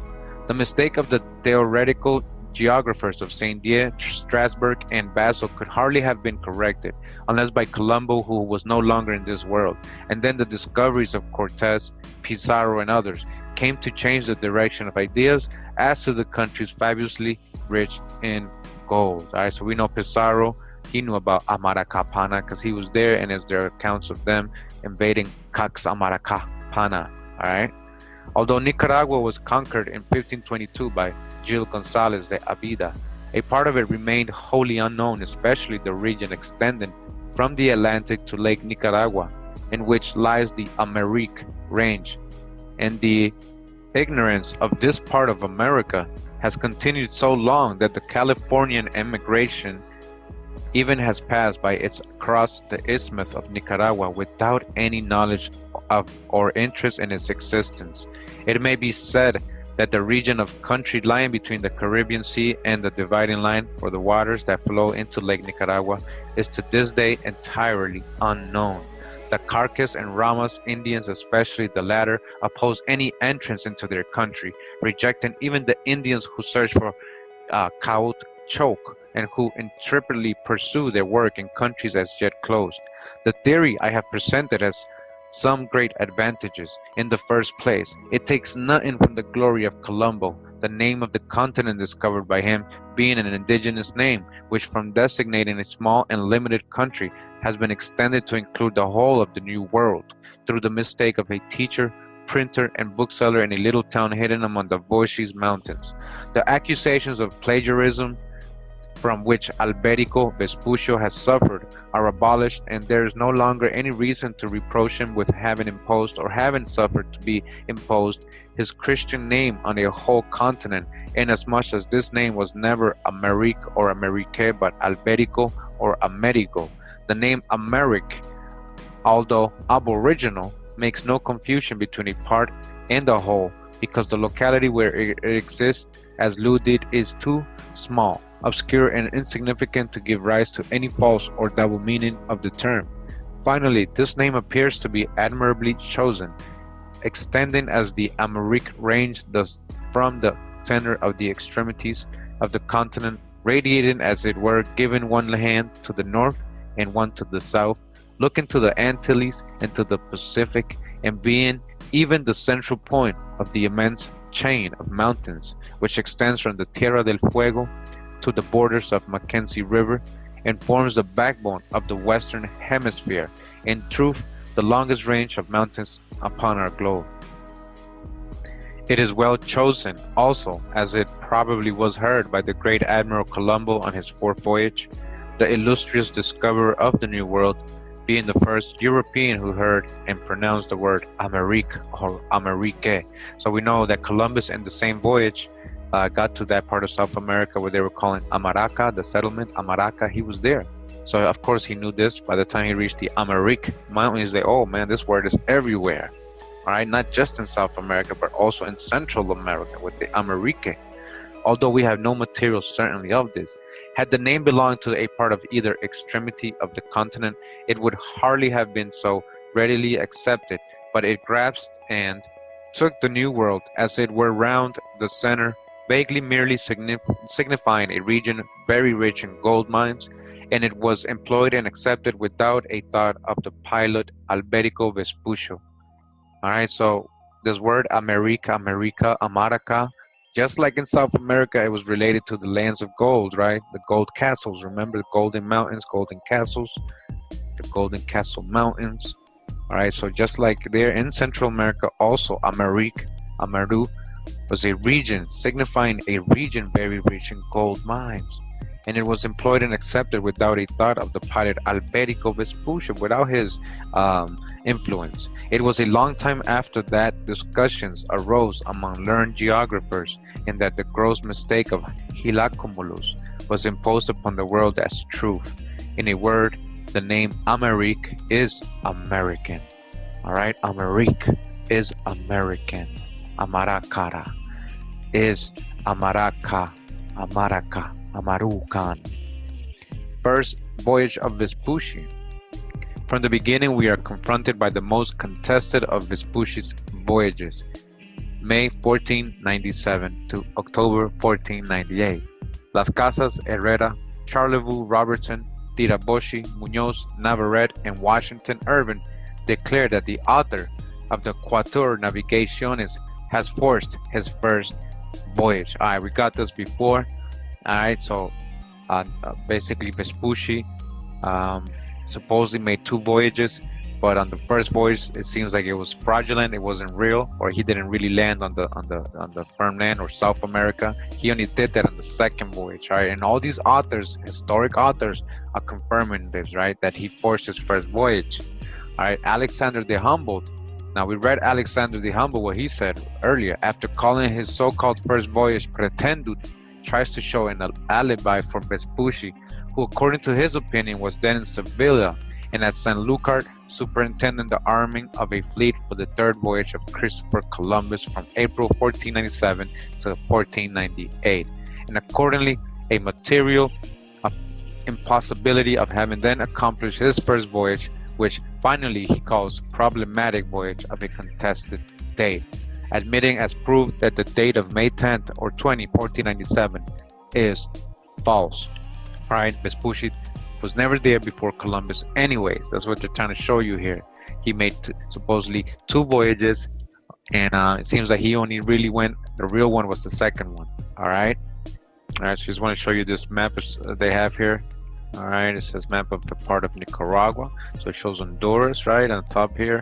Then there's the border with Nicaragua, and you can see the word Amerrisque Indians, right? Amerrisques right there, Amerrisques. All right, you see the Atlantic, that's the Caribbean. Province of Chiamba, what Columbus was calling it, Chiamba, and that was like an Asian word or Asian town he was looking for. So the Amerik range, you see it here, the gold mirrors or Indians, the Amerik Indians. All right, look at this. Then you got down here Costa Rica, right? However, unbeknownst to most, Vespucci was not named Amerigo until after the naming of the New World on Waldseemüller's map, as writer Jan R. Carew records. Alberigo Vespucci and I deliberately use his authentic Christian name, a Florentine dilettante and rascal, corrected Columbus's error. Vespucci declared that what Columbus had indeed stumbled on was a new world. Alberigo was undoubtedly a Florentine dilettante, and an extraordinarily clever one. Why would he otherwise have changed his Christian name after his voyage to the Americas? In other words, writes author Steve Quayle in his book True Legends, the New World wasn't named after the mapmaker, but rather the mapmaker Vespucci named himself after the New World, and his friends and historians then claimed that the Americas were named after him. One of those claims came from a Florentine bishop of the time who boasted in a letter, "And well may our new world be named America, since its discovery was due to our eminent countryman, Amerigo Vespucci."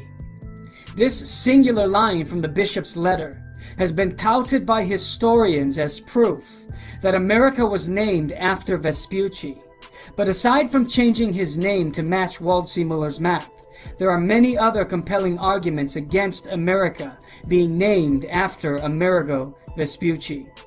For starters, even if they had intended to name the New World after him, it is highly unlikely that Waldseemüller and Ringman would have used Vespucci's first name, instead of his last, as historian Alexander Del Mar notes. Had there been any intention to name the continent after Vespucci, his surname would have been used, so that the result would have been something like Vespugia instead of Ameriga.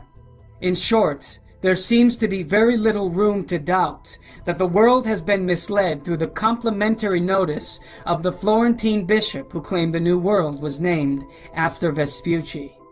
The name Amerigo, or Amerigo, or Amerigue, which are the three variations in spelling known until 1507, would give in Latin Amerigonius, Amerigius, Amerigo, or even Amerige, but not Americas, alright? Those names would not give Americas. Jean Basson, in making such a lapsus linguae, must have been influenced and entirely directed by the aboriginal name of Amarik, which reached Europe 4 years before. So not only Amarik was over in Europe, but also the word Amaraka, Amaraka, Amaru, Amarakapana, the land and country of Amaraka. So Amarik and Amaraka were over there already, which reached Europe 4 years before and had time to spread as a name of a country and a tribe of Indians rich in gold. For in 1503, Colombo and his 150 seamen returned from Cariai and Carambaru on the Mosquito Coast. The proofreader, castigator Martin Hilacomulus Waldseemüller, wrongly credited as the godfather of the New World. So Westmiller map is when we first see the word America, and was not a partisan of the name America, for he does not use it in any of his publications, no, not even on his map of the New World of the Ptolemy of 1513, called only Terra Nova, without the name America anywhere. The canon Gantier Lude, secretary of the Duke of Lorraine, did not use it in his Speculi Orbis Declaratio, etc., 1507, and Ringman, the Vosgian poet and professor of cosmography at Saint Dié and afterwards at Basel, never quoted it. The only publication in which the name America is found after the proposition of the Vosgian Gymnasium in 1507 is in the Globus Mundi 1509 Strasbourg, without name of an author, but which is attributed to Jean Basson, the translator of the Quatuor Navigaciones and the true godfather of the New World. And there it is found only once in the chapter De Descritio Terra, and that's where all the hijack came with the name, all right, from that map from Strasbourg, all right. Continuing, says the name America. The name was not accidentally created in the Vosges, as the humble thought, but the application to Vespucci of the indigenous name Amarik was wrongly made there. The name is not a creation of the Vosgian Gymnasium, but only an erroneous assimilation to the Christian name of a man having some similarity with it, against all the rules of priority, of discovery, and of naming a great country and using the Christian name of a piloto instead of his family name. After the mistake had been made, Vespucci took care to make it good by altering the orthography of his Christian name, changing his signature of 1492 Amerigo into Amerigo with 2 R's after 1507 and until his death. So this article, it's a lot of pages. I didn't read that part, but they explain how he started signing his name differently after 1507 because he saw that the discovery was the credit was being given to him, and also the name America, which he thought it was very convenient. So he started signing everything with 2 R's. All right, just like Amarik, Amerigo, Amarik, but it was actually before he was signing Amerigo, G.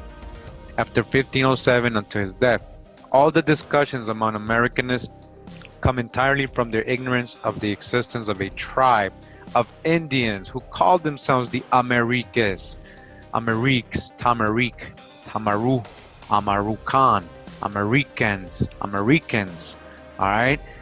So it's because of the ignorance of the existence of this tribe of Indians and who inhabit the Sierra Amerrisque and the country rich in gold between Lake Nicaragua and the Mosquito Coast. They were confronted by such difficulties that it is true chaos of dates, names, pretensions of all sorts, patriotic rivalries, and futile explanations unworthy of the characters and profound signs of some of their number. All right, so he's talking about how he was able to basically determine that that Americo Vespucci, his name had nothing to do with the word America, which he was able to find an indigenous tribe named Amerrisque in the Amerrisque Mountains, and that seems more like a possible origin of the name. And we know it is. We know it's connected to the Amarakapana, Amaru people, because it's all one kingdom, Central America and South America. The Amaru, Ketakult, Amaru, plumed serpent. All right.